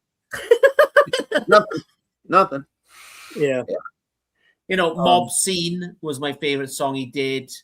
He covered the song, was it Soft Cell? I can't remember what it was. Tainted Love. But like Personal Jesus, he covered that with, who done Personal Jesus? I'm trying to think. But like, he was everywhere. And his last album he brought out was amazing. Yeah, that's the one that actually I got back into it, because I was before Mechanical Animals came out. I was burnt out. I was done with Marilyn. Is that the one with a painting of him on the front with like pink and kind of? No, that's the one where he went kind of Bowie-esque and had like the suit with the breasts on it, and just like. So I might fly Joe over with Dope Show on it. Yeah, that one. But I mean, when it came to the Antichrist tour, I saw him 3 times. Right. On just that tour alone. And this isn't a flex, but it was when I was at the record store. I had the after. They paid me to watch it. No, I didn't get paid, but I mean, I got free tickets. But I also had the after show pass, and it was at the big amphitheater outside of Detroit. And he's, sitting in the grass on a, like a patio chair, and all these goth girls are sitting in the grass around him. Yeah. I'm like, whatever. So I was like talking to the guys in, My Life with a Thrill Kill cult instead, hanging out with those guys because they were opening. But was that back in the day where he was dating that goth model? And she was really like, Rose McGowan. Oh. I think it was a little bit before that, but that was one of those things, one of those bands that I was really impressed because, it was, 94 and, a lot of bands were just being real stripped down to, we're playing in our jeans and t-shirts and, life sucks, blah, blah, the whole, like the stereotypical grunge stuff where, life is awful, blah, blah, blah. And this guy was just like, he was bringing the show back. Yeah. Yeah. So, Okay. You know what? Fuck it. I'm gonna get tickets. Go. Daryl. Have you seen a supporter? So I think the only one that comes to mind, I don't follow them anymore, but 30 Seconds to Mars opened. I watched them Incubus last year in Cardiff, mate. They were fucking epic.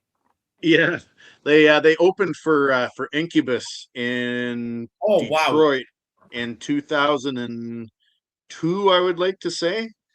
I'd never heard of them, and they came out, and the first song they played was Capricorn. I was just, it was such a good performance, and that was at Cobo Hall, in Detroit, and so I was kind of up in the nosebleeds, but just everything about it, because I went there as the macho boyfriend that I don't want you to go to Detroit on your own. Something could happen to you kind of thing, right? So I went there and I couldn't stand Incubus, and I still can't stand them. But 30 Seconds to Mars, they were really good. That was a good show for one of the first ones they did as an opener. Really good.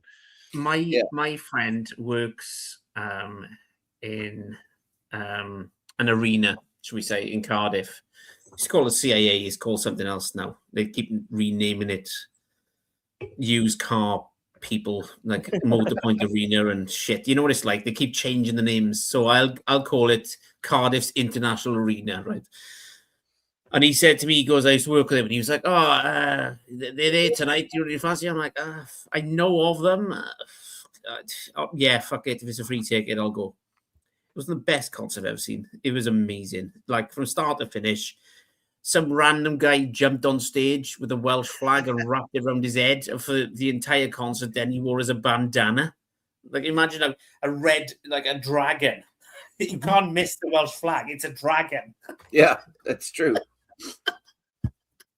So yeah, cool. Anyway, right, we'll move on. Sorry, that took up so much time. We will go around. We'll do another one, and then we'll do a. It should be Joe next. Yeah, it's Joe. Sorry, because I was talking to Daryl. Sorry, boys. I was talking to Daryl, and I got really confused. Sorry, Joe. Sorry, mate. Over to you. It's all good. It's all good. All right, what do we got? Oh, let me let the cat out, and you crack on. Okay. Speaking of, I talked about these guys earlier out of Saskatoon, Saskatchewan. One Bad Son. I'm not sure that many out of Canada know of them. I don't think they've had much, if any, notoriety south of the border or anywhere else. But this is the original band. They've got a couple of new players now. Lead singer and drummer are still in the band, but good song, good stuff. This is their second album. Actually, this might be more than their second album. This is their second big album, if I could put it that way. They're self-titled. Mr. Penfold and I continue to bother them when we have a chance to talk to them about why is that not reissued. But good band. Got a remake of Psycho Killer on here, but possibly some have heard Vinyl Spin Burner. That was a little bit. Satellite Hotel was also a bit of a single, but more here so in Canada. And look, kids, a concert ticket, an actual ticket still, paper ticket. I miss that. I know that there's companies out there where you send them the show you went to and they'll make you something up, but this is an actual ticket back from the SaskTel Center in Saskatoon. And yeah, so they opened up actually. I'd seen them before, but they opened up for Shinedown. Shinedown has, like I said, they've kind of carried the torch of having some decent openers. In this moment, too, I'm not sure if you guys are familiar with that band, female fronted, pretty decent show. Speaking of theatrics, she's very good. They're very good. But yeah, One Bad Son and Black Buffalo, and it happens to be the autographed version of it as well. They keep threatening new music. I'm not exactly sure why there hasn't been, because they continue to tour and do stuff, but there just hasn't been new music in the last little while. But out of Saskatoon, Saskatchewan, I'm not, again, a band that Riley and I have had a chance to see, so I'm not sure if that's where we're going. Now, he and I never saw Pink Floyd, but and I don't think he came to Rush, but there's a couple that that might be decision based because he and I had seen them at the together. So good stuff, really good stuff. Like I said, it's been a minute since there's been an album, and they keep talking about it, but hopefully there will be in the next little bit again, because they're good and they're really good live. They put on a great, fantastic show as well. So Nice. they opened up for. Did they open for Kiss one time too? I think I saw them open for Kiss one time in Saskatoon on not the last tour, but the middle version of the farewell tour. I think it was 12 years into the farewell. I think so. But you missed One Bad Son, band out of Saskatoon. So I will rewatch this later. Yeah. Sorry about that. The cat was either that or he was going to shit on the floor. So, and he is Brian. The cat's name is Brian. Mm-hmm. I didn't name him after Brian, embryonic robot, but I named it after Family Guy. So he's 17, so I don't really trust him that much. Oh, So, jeez. yeah, got to take care of them. Yeah, Daryl. All right, what do we got? Oh, here we go. Out of Australia, we got Nick Cave, Bad Seeds. This is the album that has Red Right Hand on it, which was on X-Files and a few other shows. Actually, this other than Skinny Puppy, this is the only album that I own where I listened to it, and I think it's the song "Lover Man," if I remember right. It's the only song that I've ever had come on, and I wasn't expecting it, and it literally scared the living shit out of me. Like, I don't know what goes on in Nick Cave's mind, but the guy can have some pretty terrifying things on it. But this is really good. This is really good. I mean, if you're into that, it's just, I would just say it's haunting music. That's how I define Nick Cave, is almost like Halloween-ish on a lot of his albums, and this one in particular. But the thing that always gets me about this is, like I said, it was on Red Right Hand was on X-Files, and I remember the episode. It's the one with the inbred family, and they're hiding under the bed. And my mom was watching it, and that song came on. It's like one of the intro songs into the episode, and it's just every time I hear it at Halloween, it just bam, that's the X-Files. So yeah, Nick Cave, he's a strange dude, man, but he's got some pretty neat music. Yeah. So all I got in my mind now is inbred underneath the bed. I'm like, right. That's not going to end well, is it? And the thing is, Nick Cave and the Bad Seeds is pretty calm compared to his previous band, The Birthday Party. Yeah, That sounds crazy. So cool. Right. So- Shall we see what I got next? And then well, I was gonna say, because are we gonna keep it trying to 2-hour thing, or are we gonna go beyond? We're gonna do the holiday extravaganza. I'm gonna have to do a lightning round here because I got to go to my son's game in about 20 minutes. do you want to go first, Daryl? That'd be easier for you. Yeah, if you want me to do a lightning round for sure. Okay. Go for it. Go. Yeah. All right, Joe, you'll know these guys. Frozen Ghost out of Canada. They're like 80s rock music, I guess. They did a lot of songs with political theme music. This is the one that has Pauper in Paradise, Dream Come True, Round and Round. But they did one, I forget what it was.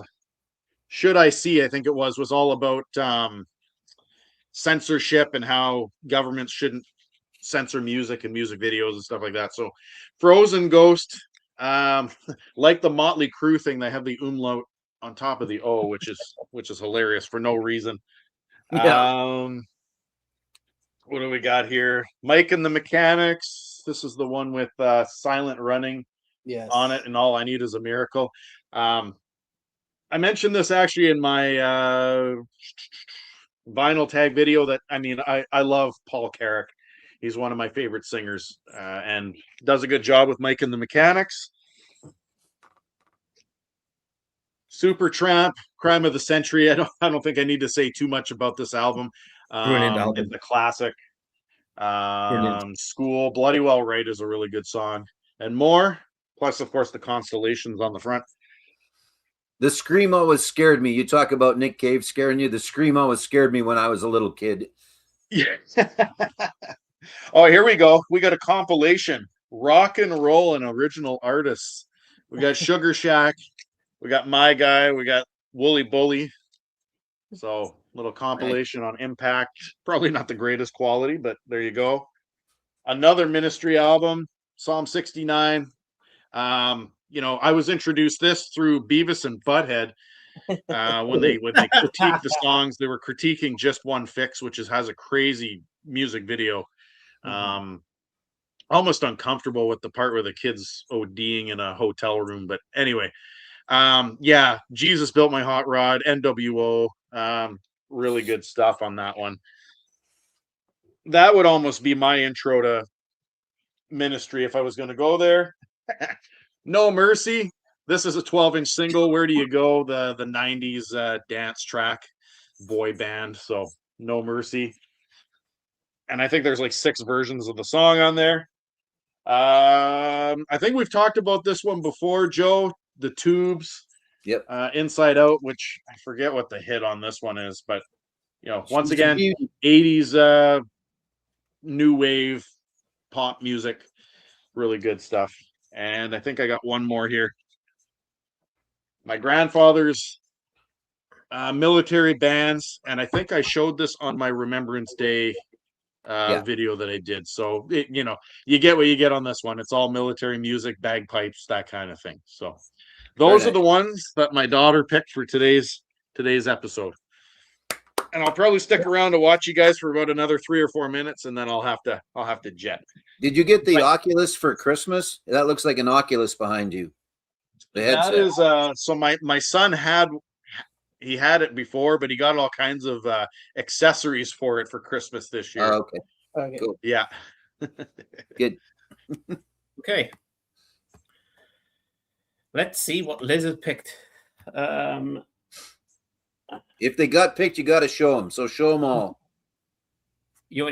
What? I said if they got picked, you have to show them. So show them all. Yeah. We talked about this earlier on, actually.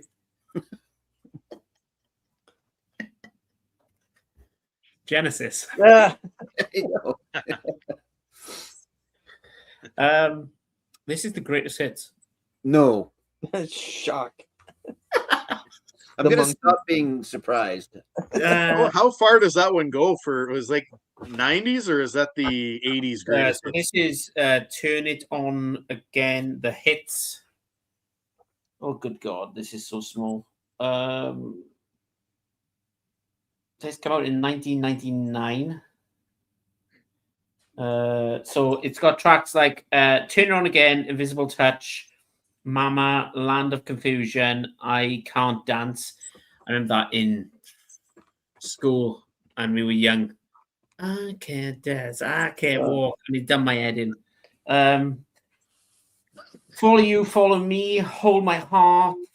I want to pronounce this right. Abacab. Abacab, yeah. I Know What I Like in Your Wardrobe. Great song. No Son of Mine. Tonight. Into Deep, Congo. Jesus, He Knows Me. That's All. Misunderstanding. Throwing It All Away. And the Carpet Crawlers. So one Peter song? That's it? Yeah. Wow. Here's the covers. Maybe he didn't maybe he didn't give permission for anything. I don't know. That's odd that it's Yeah. somewhat comprehensive, but not really. Right. No, there's a lot of other Peter Gabriel eras. If- Fantastic we could have put on there. Question for the panel. Any ideas what the vinyl color or what it is could be on this? Yellow. I don't know. Not gold. Daryl? I'm gonna say yellow and black. I'll say Okay. straight up white. Ooh, Good choice.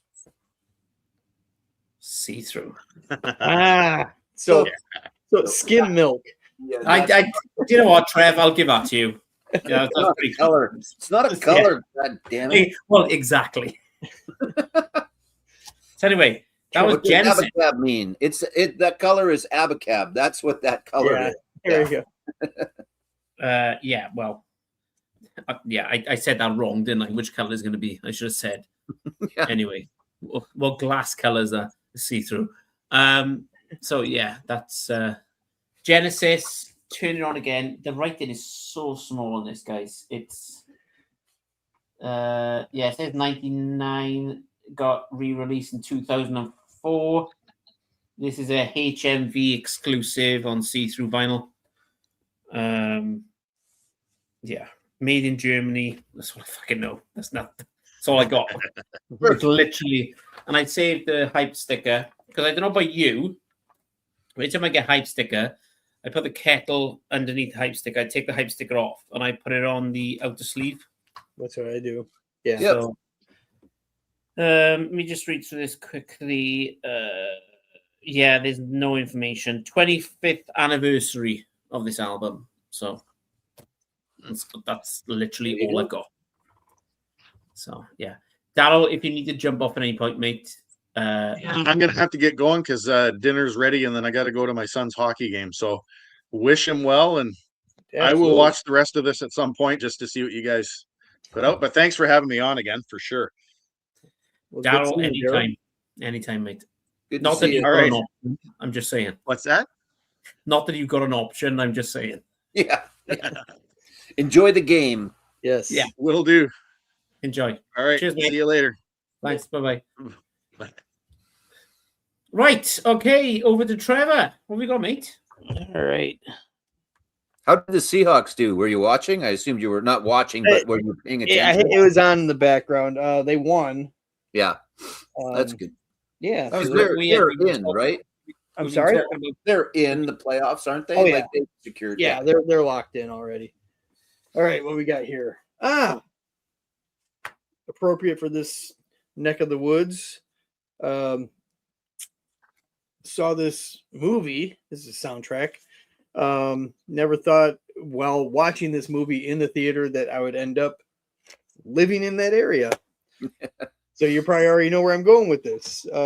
Soundtrack is for the movie Singles. And this is when the whole, and I hate the term, grunge scene was popping up. I got this, actually I think I got the soundtrack actually came out before the movie came out by about a month or so I was already familiar with the songs that were in it. It's, I don't want to say it's surrounded with the music, but it's definitely in the background and then brought to the forefront for a few minutes here and there. Cool thing is there was a day when my wife and daughter, they went off to Michigan, and so one Sunday I drove up to Seattle and I tried to get to as many places where this movie was filmed as I could find. And I think I don't know we're doing the research as we speak. yeah, well, I mean, have you guys seen the movie? No. I don't know why, but I have not seen the movie. I have no idea why I wouldn't have watched that movie yet. Okay, Because- well, this character, and this character all live in the same apartment building. I have been to that apartment building. Yeah, Yeah. cool. There's this, and a couple of the venues I believe I've been to. This is actually Pioneer Park. been there lots of times. But yeah, just great songs like see Wood from Alice in Chains. Not that he's part of Seattle, but Dyslexic Heart from Paul Westerberg. State of Love and Trust, Pearl Jam, which is, I believe, the only way you can get this unless it's on a compilation. Let's see, a really cool cover of Zeppelin's Battle of Evermore done by the Lovemongers, which is basically a Heart offshoot. It has Anna Nancy Wilson on it. Chloe Dancer, Crown of Thorns from Mother Love Bone, which was kind of a little background to the movie, which is kind of the catalyst of the movie itself, was Mother Love Bone, because Andrew Wood of Mother Love Bone passed away, and Cameron Crowe was in tight with a lot of the musicians in the Seattle scene, and that kind of sparked the idea of kind of having the area, the music scene, kind of be part of this movie. So singles, soundtrack, 1992. Yeah, I have no idea why I have not seen that movie. It's good. It's probably my second favorite Cameron Crowe movie. Yeah. So. Behind Almost Famous or behind Fast Times? No, Fast Times he wrote. He didn't direct it. That's true. That's true. But yeah, Almost Famous is such an unbelievably good movie. No, I gotta be honest though, for soundtrack wise, AC/DC's Iron Man 2, 6 and Beating Joe. Yeah. Okay, fine. Sure. we can do soundtracks one of these days. There's a lot of very good soundtracks. Yeah. There is. All right. I got a few because I told Riley to pick a few, so we'll go through them quick. Neil Young and the Blue Notes, maybe not Neil Young's best album, but I like this album. This Notes for You and stuff on here. Get Spuds MacKenzie going. So yeah, Neil Young and the Blue Notes. I like that. We're not on the fast track yet. The fast track is the next one. Yeah. Riley and I have not seen Neil Young together, and I, in fact, have not seen Neil Young, a bad Canadian that's never seen Neil Young. Had tickets when he was going to tour for Freedom, and then he canceled, and then just have never had it. Yeah, quick question. He's going to be in Cardiff in July or June in Cardiff Castle. Yeah. Shall I just go and watch him just to watch him? Because yeah, for sure. Yeah. I would. I mean, yeah, I think so.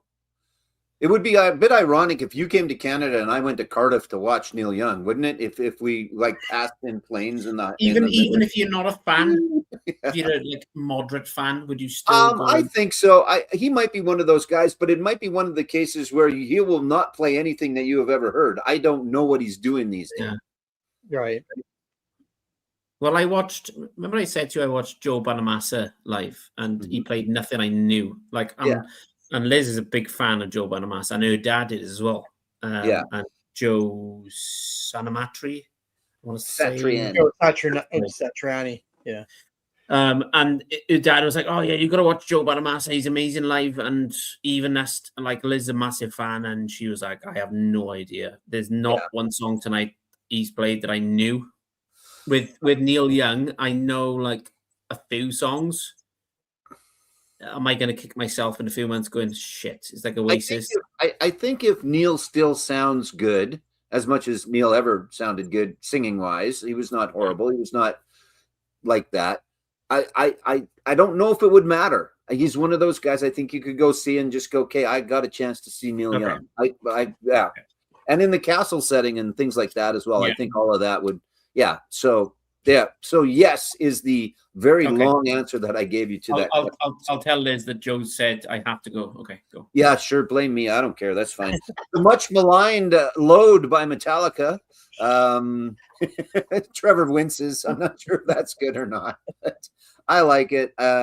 Again, this one is one that Riley and I did get a chance to see together up in Edmonton, Alberta, Canada, a couple of years ago. No, we saw him in Edmonton. It was Edmonton. Anyway, Gatefold. So there's the Gatefold. I like it. I like King Nothing, Hero of the Day.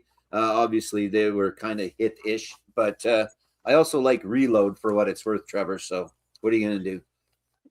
Joe- I did see him on that tour because someone had an extra ticket, so Yeah. I went and got to meet Jason that night, which was Oh, did you? Yeah. yeah.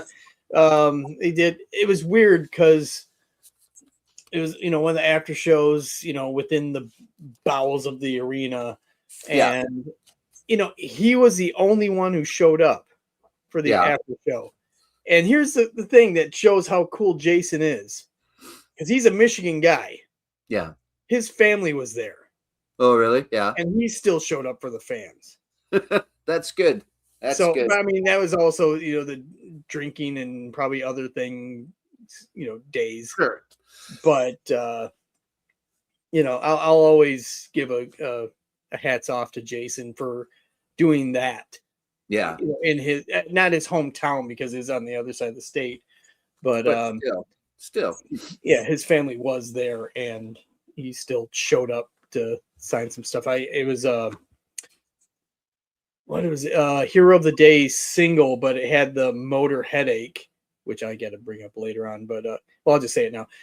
Today is the 10-year anniversary of Lemmy passing away.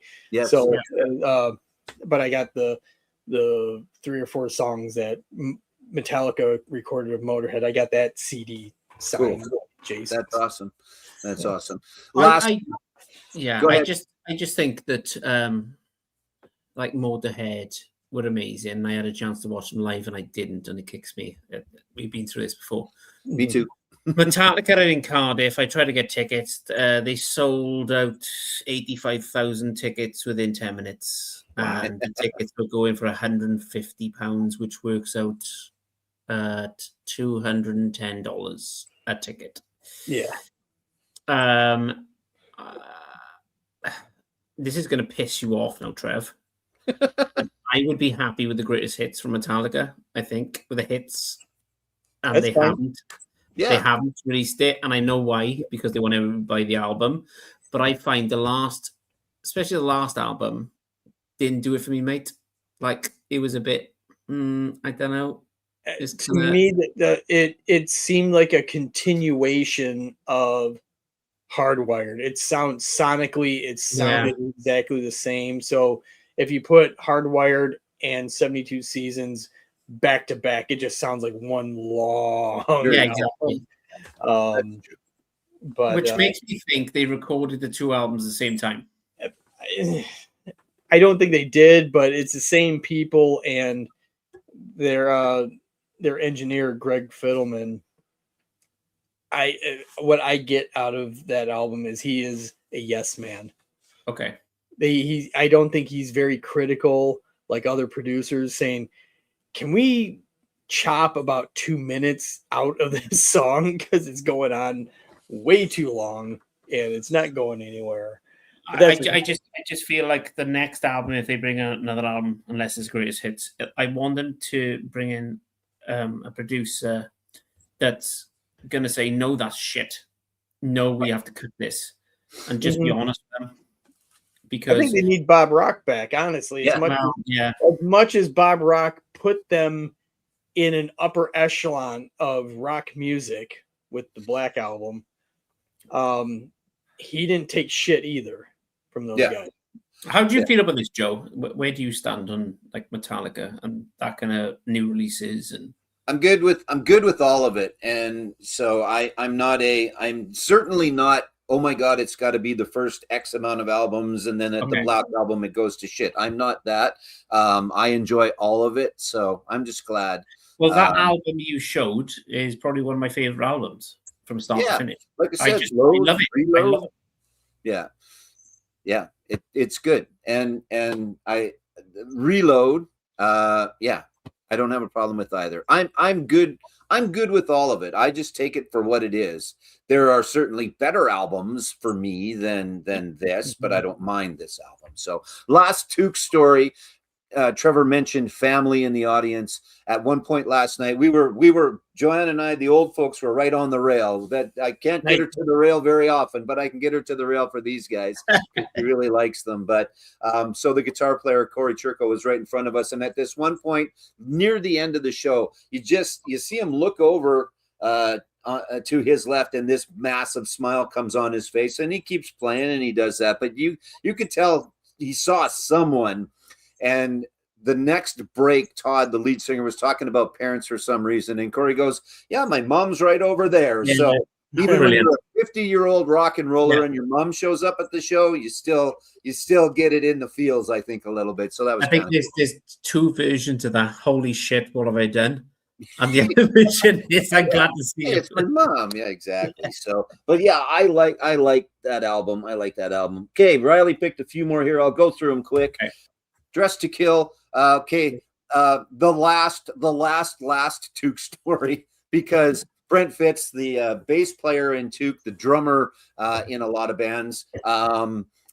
I asked him because I know he's a big Kiss fan. I asked him if he picked up the box set. He goes, "Yeah, Eric Singer gave me his copy." So he's got the box set. Yeah, Wow. there you go. Because he's kind of done some stuff with Singer and with Kulik and those guys. But yeah, he said, "Yeah, Eric gave me his copy." So, or a copy. I don't know if it was his copy, really but cool for you, though, Joe. One more time? That must be really cool for you because you're a massive Kiss fan. yeah, And you're a yeah, massive and, fan and of our band, and you're going, hang on a minute. We're Yeah. putting two worlds together here. and are those guys like Kearns is. He's got, actually, I was going to send them a picture because I got a poster. Okay, last Took story. I think, I don't know, there might be a couple more coming up here, and I know we're over, but I was going to take a picture and send it to them because I've got my Kiss pinball machine over there, and Todd Kearns has one of those. Then I've got the 4 Kiss solo albums. Then I put my brand new Took poster up in between the 4 solo albums and the Guns N' Roses poster, and they are of the conspirators that play with Slash. So it's like I was going to send them a picture and go, "Look, I hung you up with your buddies because they're all on the same wall over there." So it's the Kiss Took Guns N' Roses wall over there. So I'll put a link down below. Go and check out Joe's Record Room tour, yeah, and it's. I gotta be honest, Joe. It's the best record room I think I've ever seen. it's Like pinballs and like I was like I mentioned you before, and I was like, how many fucking pinballs? I'd be like, heaven, please take me there when I come to Canada. I'm like, I yeah, just want to the play old, one the game. old I keep saying the 12-year-old me would love my basement. Yeah. So, but that's it. Joan Jett and the Blackhearts. You saw, who was it that opened for Plant? I can't remember that you said. Faith No More. Right. I saw Joan open for Plant. It was good. She was really good. I'd like to see her again. I don't know. I think I don't know if she gets enough credit for, I mean, she gets enough credit from the people that she should, I guess, but I like Joan. I've always liked Joan. I'll try and get through this quick. Little JP. This is a good album. I like JP. I had not had a chance to see Priest till a few years ago. This is nice and embossed. This is a really well done album. And then I wanted to see Ozzy, but I was not delusional enough to feel that Ozzy was actually going to make it to Power Trip. So it was kind of cool to see that these guys got to fill in. They were good. Halford still screams and sounds really good. But there's the inside and there's the back. Really good album. Much more prefer the original stuff.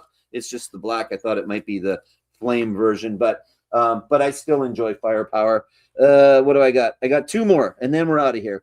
Okay, I've talked enough about these guys, but this is a fantastic album.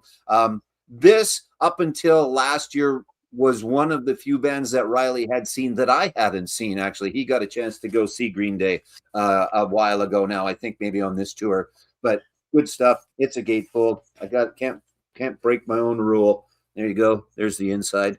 And lastly, and not leastly, but a band that I talk about a lot, and he and I have seen them, I think, 3 times together, from the front row to the middle rows to all over the place. But the Glorious Sons, Young, Beautiful, and Fools, one of our favorite bands. I say our when I talk about Riley and myself, who picked all these for me, but a good Canadian rock and roll band who tour relentlessly. I know that there's a lot of bands that do that, but these guys, I don't know if they're ever home, really. And they play everywhere and anywhere. And are What's very, what very genre are we talking here, Joe? What's that? What kind of Rock and roll. Okay. Yeah, rock, guitars, some keyboard in there a little bit. But this is probably my favorite by them. And look, again, another actual ticket, not a repress. And this is from, when is this? This was where the hell is the date on here? I don't know. Anyway, 2018 already. Jesus Christ. But I recommend them. They're good. They are fantastic live. I don't know if they've actually gone over the pond to go and play in your part of the world or not. Never. The only time I've ever heard of them is when you've mentioned them to me, to be honest. But really good. New album, hopefully this year, which will be their 5th, I think. So, yeah, just really good stuff. Really like them and highly recommend them. So, the Glorious Sons, we will finish it off with. And I think that was maybe a little bit of a theme. Not all of the bands Riley and I have seen together, but that certainly played into it a little bit. So can we just talk about Green Day real quick? I was very close to picking up the Green Day American Idiot album today, which was £20, which works at about 27 Canadian dollars. Should I pick up the box set of American Idiot? Is it much difference? I don't have the box set. I think this, I don't know if this is the original version. No, this is the original version. They have a 20th anniversary edition that came out as well. I don't know because I haven't listened to the whole box set.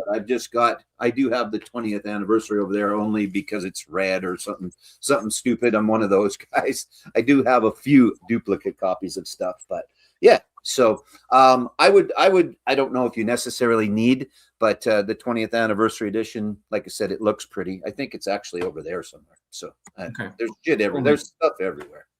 There's stuff everywhere. Cool. Right. Let me do a fast track real quick. Have a look. What we got?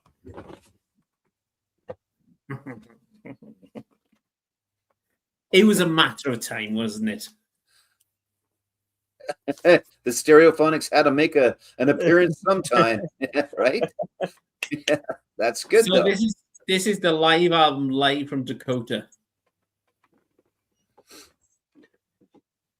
So you got all the live songs up until 2005, which will take you up, Joe, to Violence, Sex, and Other.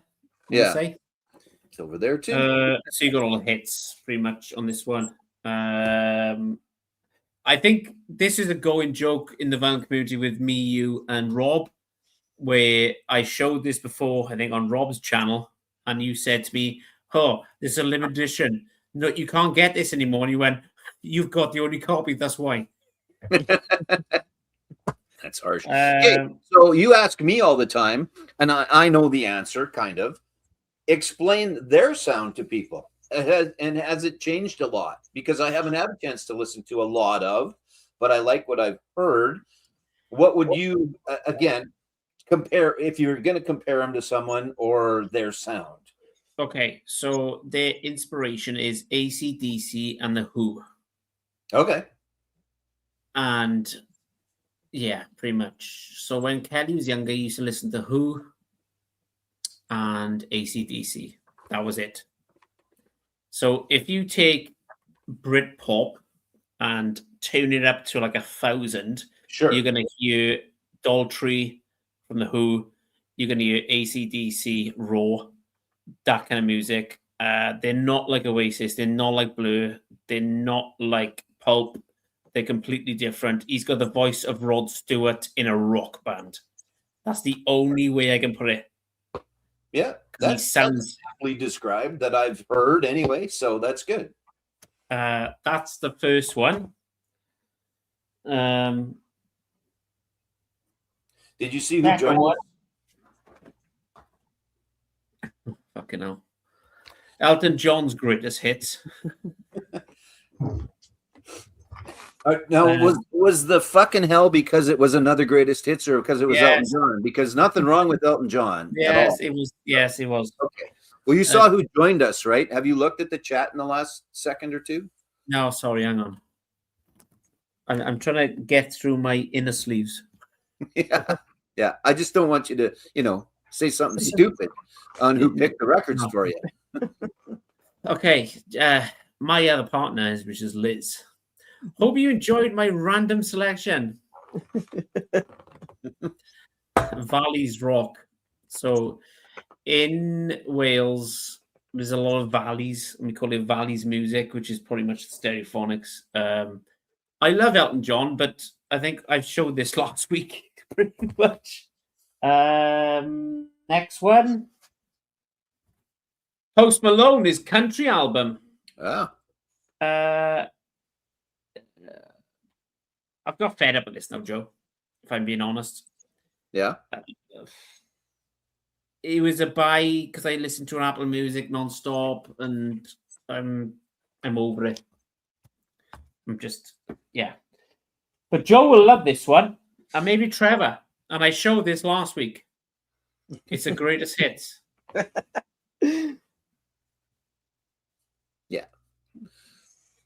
Yeah, it's you don't even, I mean, especially with the present company, you don't have to say anything. It just is what it is, right? Yeah. So yeah. I was in the record store in Tenby today, Joe, Mm-hmm. and they had the live Ramones Record Store Day album, Yeah. Oh, the CBG. and I was this close to buying it. And the reason I didn't is because I thought to myself, if I buy this, not that I'm not going to listen to it, but like the money they wanted, Yeah. it was like £60, which works out about $80. And I was like, Wow. that seems a lot. It seems. Yeah. It seems. Oh, I know. No, It's I'm ridiculous, yeah. no, Trev, I'm all about supporting my record store. Oh, But no there's doubt. a point where you go, I'm tapping out. Yeah. $80 is a lot of money. You have to set parameters too. Yes. Yeah, it's both. Yeah. I mean, I get it. I really have no idea, and I'm sure it's out there for person searches. What does it cost the band, the record label, the whatever to produce, let's say 1,000 albums or 10,000 albums? Okay, I can tell you for a fact. Currently. Right, I can tell you for a fact. So I saw Richard from the record shop. You know the album.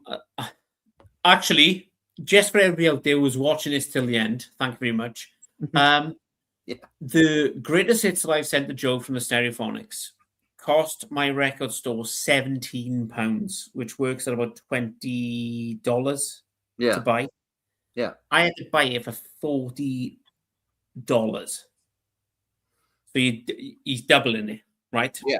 Right. Yeah. I go, okay, that's fine. But after a certain amount, you go, hang on a minute.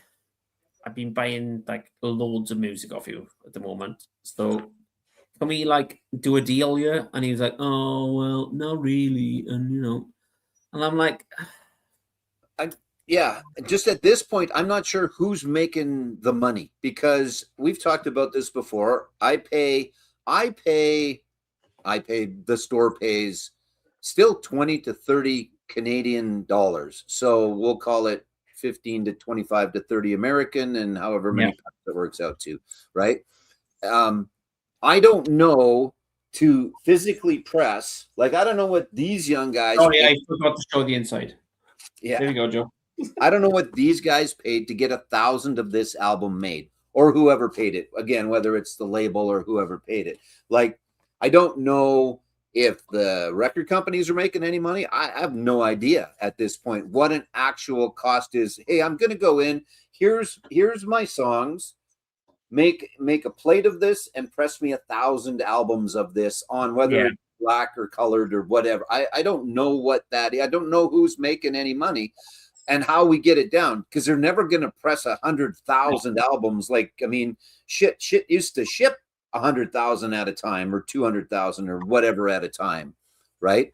So we're never going to get back to those days. And even if they were pressing 100,000, which maybe Taylor Swift gets pressed at 100,000, she probably does.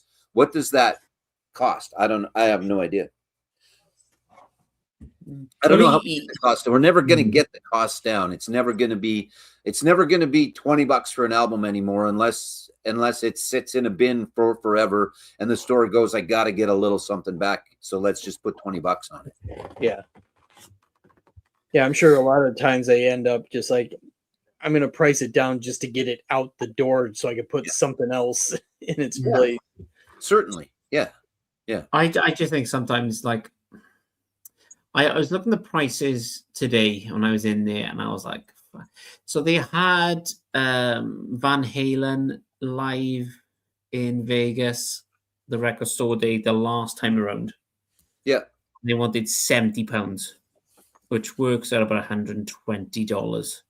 And then they wanted the last Van Halen record store day that he didn't sell.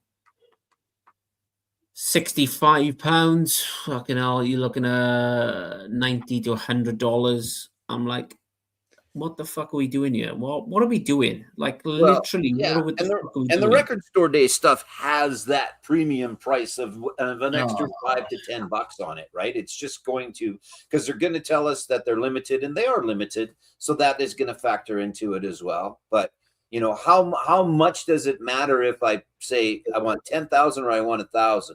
Does the copy print price go from $5 a piece to $10 a piece, or where does it go? So, but the back of my mind, I'm thinking to myself, hang on a minute, that's £150. That works out about like $200.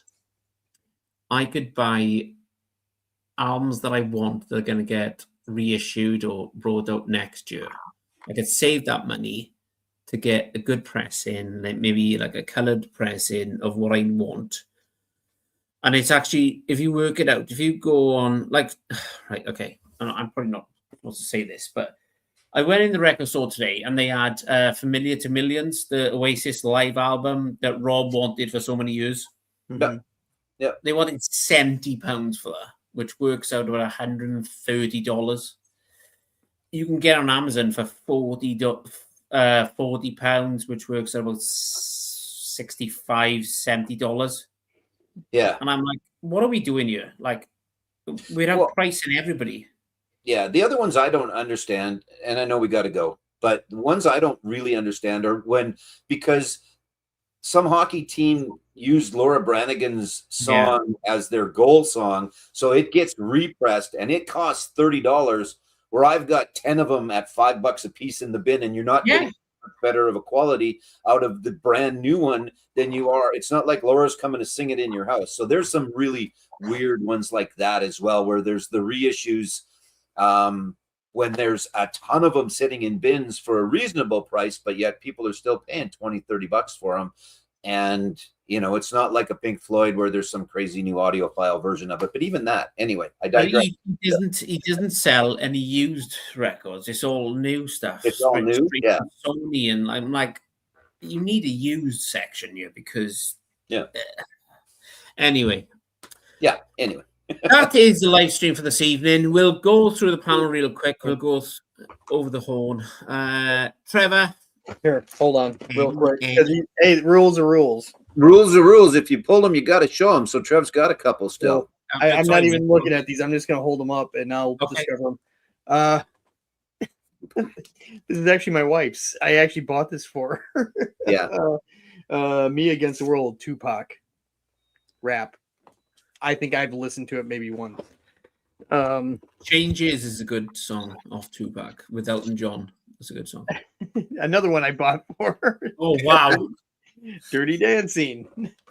All right. Oh, I like the next one.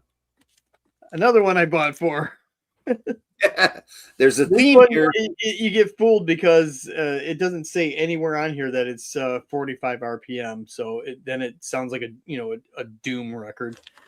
Yeah, exactly. Yeah, that's my favorite. From down from 45 versus up to is always better. And then I saw these guys as part of a. I don't know how often they do this anymore because radio terrestrial radio is kind of archaic at this point. But radio stations used to put together concerts / festivals Yeah. of bands that would never tour together and be like an all-day thing. And I saw these guys in 95, and they were touring off their first album. They were in the middle of the day.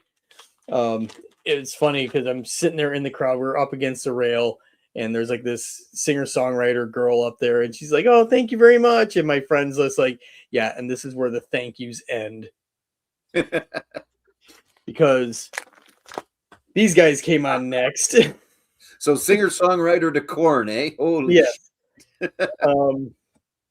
Yes. As much as I hate the scene that this album spawned, I'll stand by this record Sure. Yeah. because it was something different at the time, and it is heavy as shit. I love this record, and everyone knows the song "Blind" on this one, but Little fun fact for you, Trevor. Korn follow me on Twitter for some apparent reason. I don't know why. okay. There must be. We worked out, me and Liz. There's a famous Chris Mann musician from America that was on like American Idol or some shit. So they probably think it's me, and I'm like, no, it's not. But yeah, I've seen these guys a few times live. Pretty much that record and the second record are the only ones I like. I was actually looking at Korn in the record shop today, and I was like, that brings me back so many good memories, Korn. Like, Yeah. He's thinking, man, if only there was a greatest hits of Korn. So I was thinking that when I was in the record shop, I was thinking, shit, we should have the greatest hits. I mean, well, hell, this is this 94? I'm guessing. Joe, it's that song, You Know Me So Well.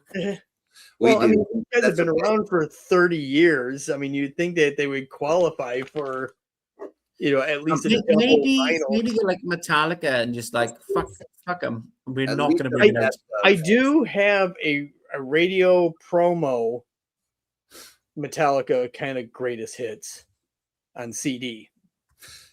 And when we did greatest hits, I was going to show S&M because kind of, right? If you want to get into a bit of a greatest hits, right? But there's this thing because these radio stations, if they were like in the hard rock genre, but they would have a half-hour show called Mandatory Metallica.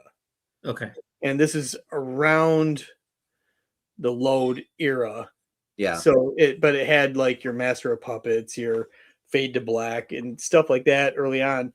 But it was the only time, and this is just prior to Garage Inc., that was the only way to get Bread Fan on CD.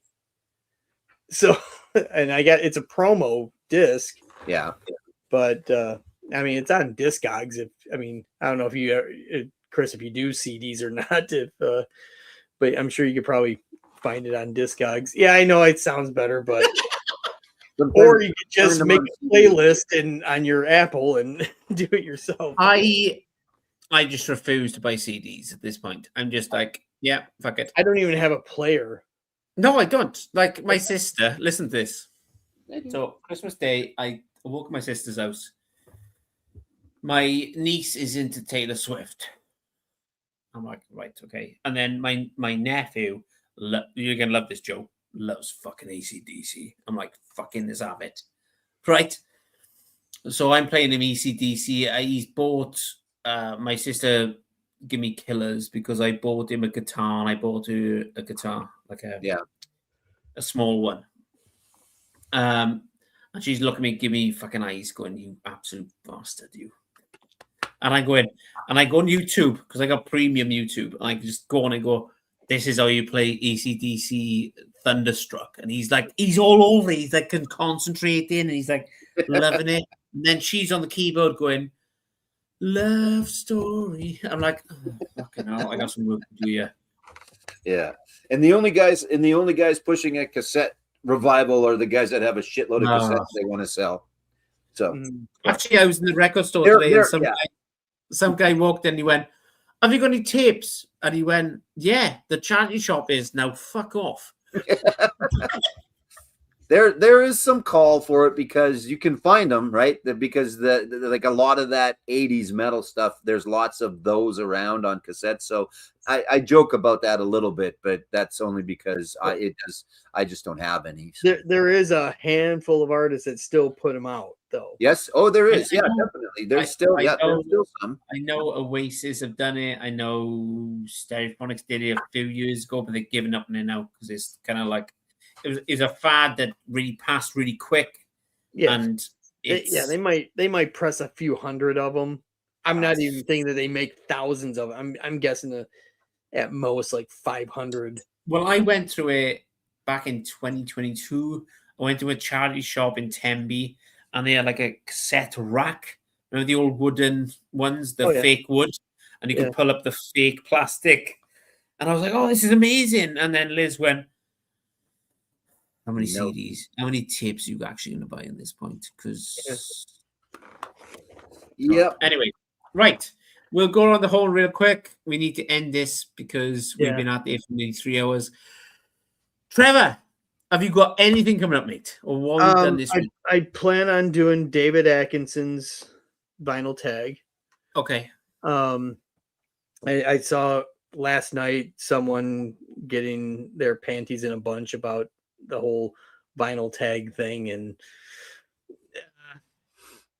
it was just, I don't know. And then all of a sudden in the comments, well, the VC isn't what it used to be. Hey, it's an ever evolving thing. Sorry. I mean, if you don't like it, don't get involved.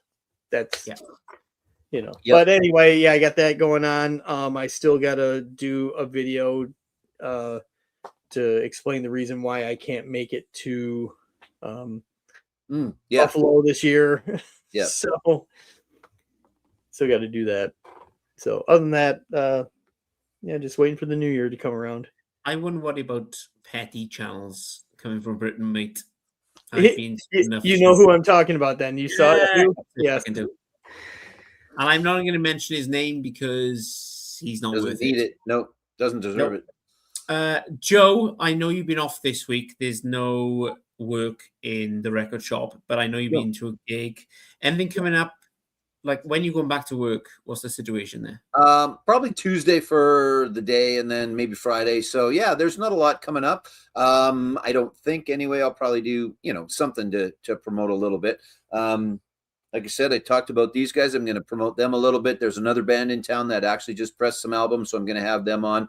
Big part of what I want to do. And then there, from what I understand, there's a couple idiots that I think are going to do the vinyl tag live, I think. So I'm not sure if that will be something that I might take part in as well or not. But so yeah, we'll see how that goes. And other than that, just living, loving life and having a good time. I'm a senior now, right? So Joanne bought me this for Christmas. You have to drink more water. That's not the way she talks. I don't know why I use that voice. I take that all back. Other than the fact that you need to drink more water. Do you know when you said something to missus, you take it back straight away. Yeah, exactly. Because she doesn't deserve that. That's not the way she talks in any way, shape, or form. So no. And she was just over there. But anyway, so Joanne, we love you. Yeah, that's right. For me, I've completed my thing that I wanted to complete at the beginning of the year. I've sent my favorite Canadians a Stereophonics album. Yep. So it is in shipping with Joe, is in shipping with Daryl, Rob has got one, and it's in shipping with Brian as well. So we'll see where this goes. And Canada Post might get it here in 2026. Nate, I sent you the link, didn't I, from Daryl? I was like, this is, even the postmaster went, mate, you're looking about 5 weeks. I'm like, what are we sending seagulls over with this? Like, what is going on? Like a pigeon? Yeah.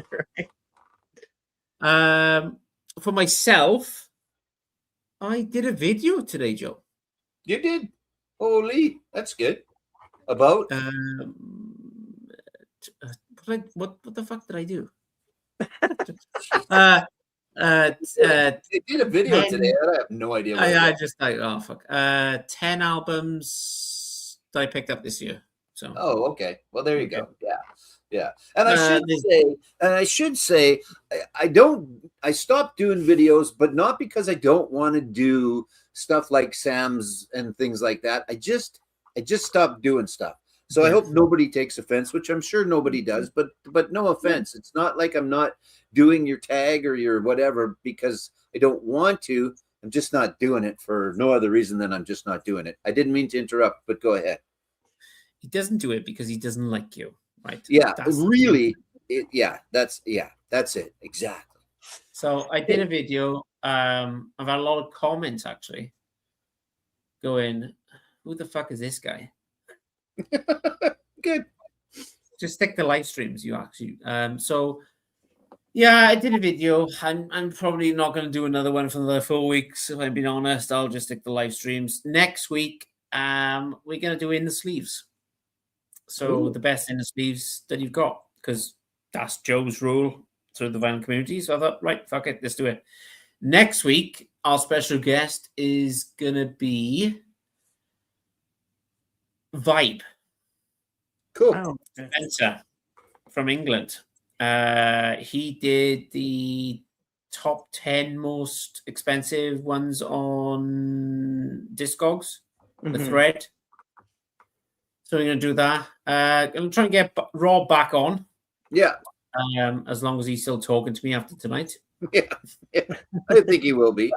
So, As I call him, Mr. Happiness.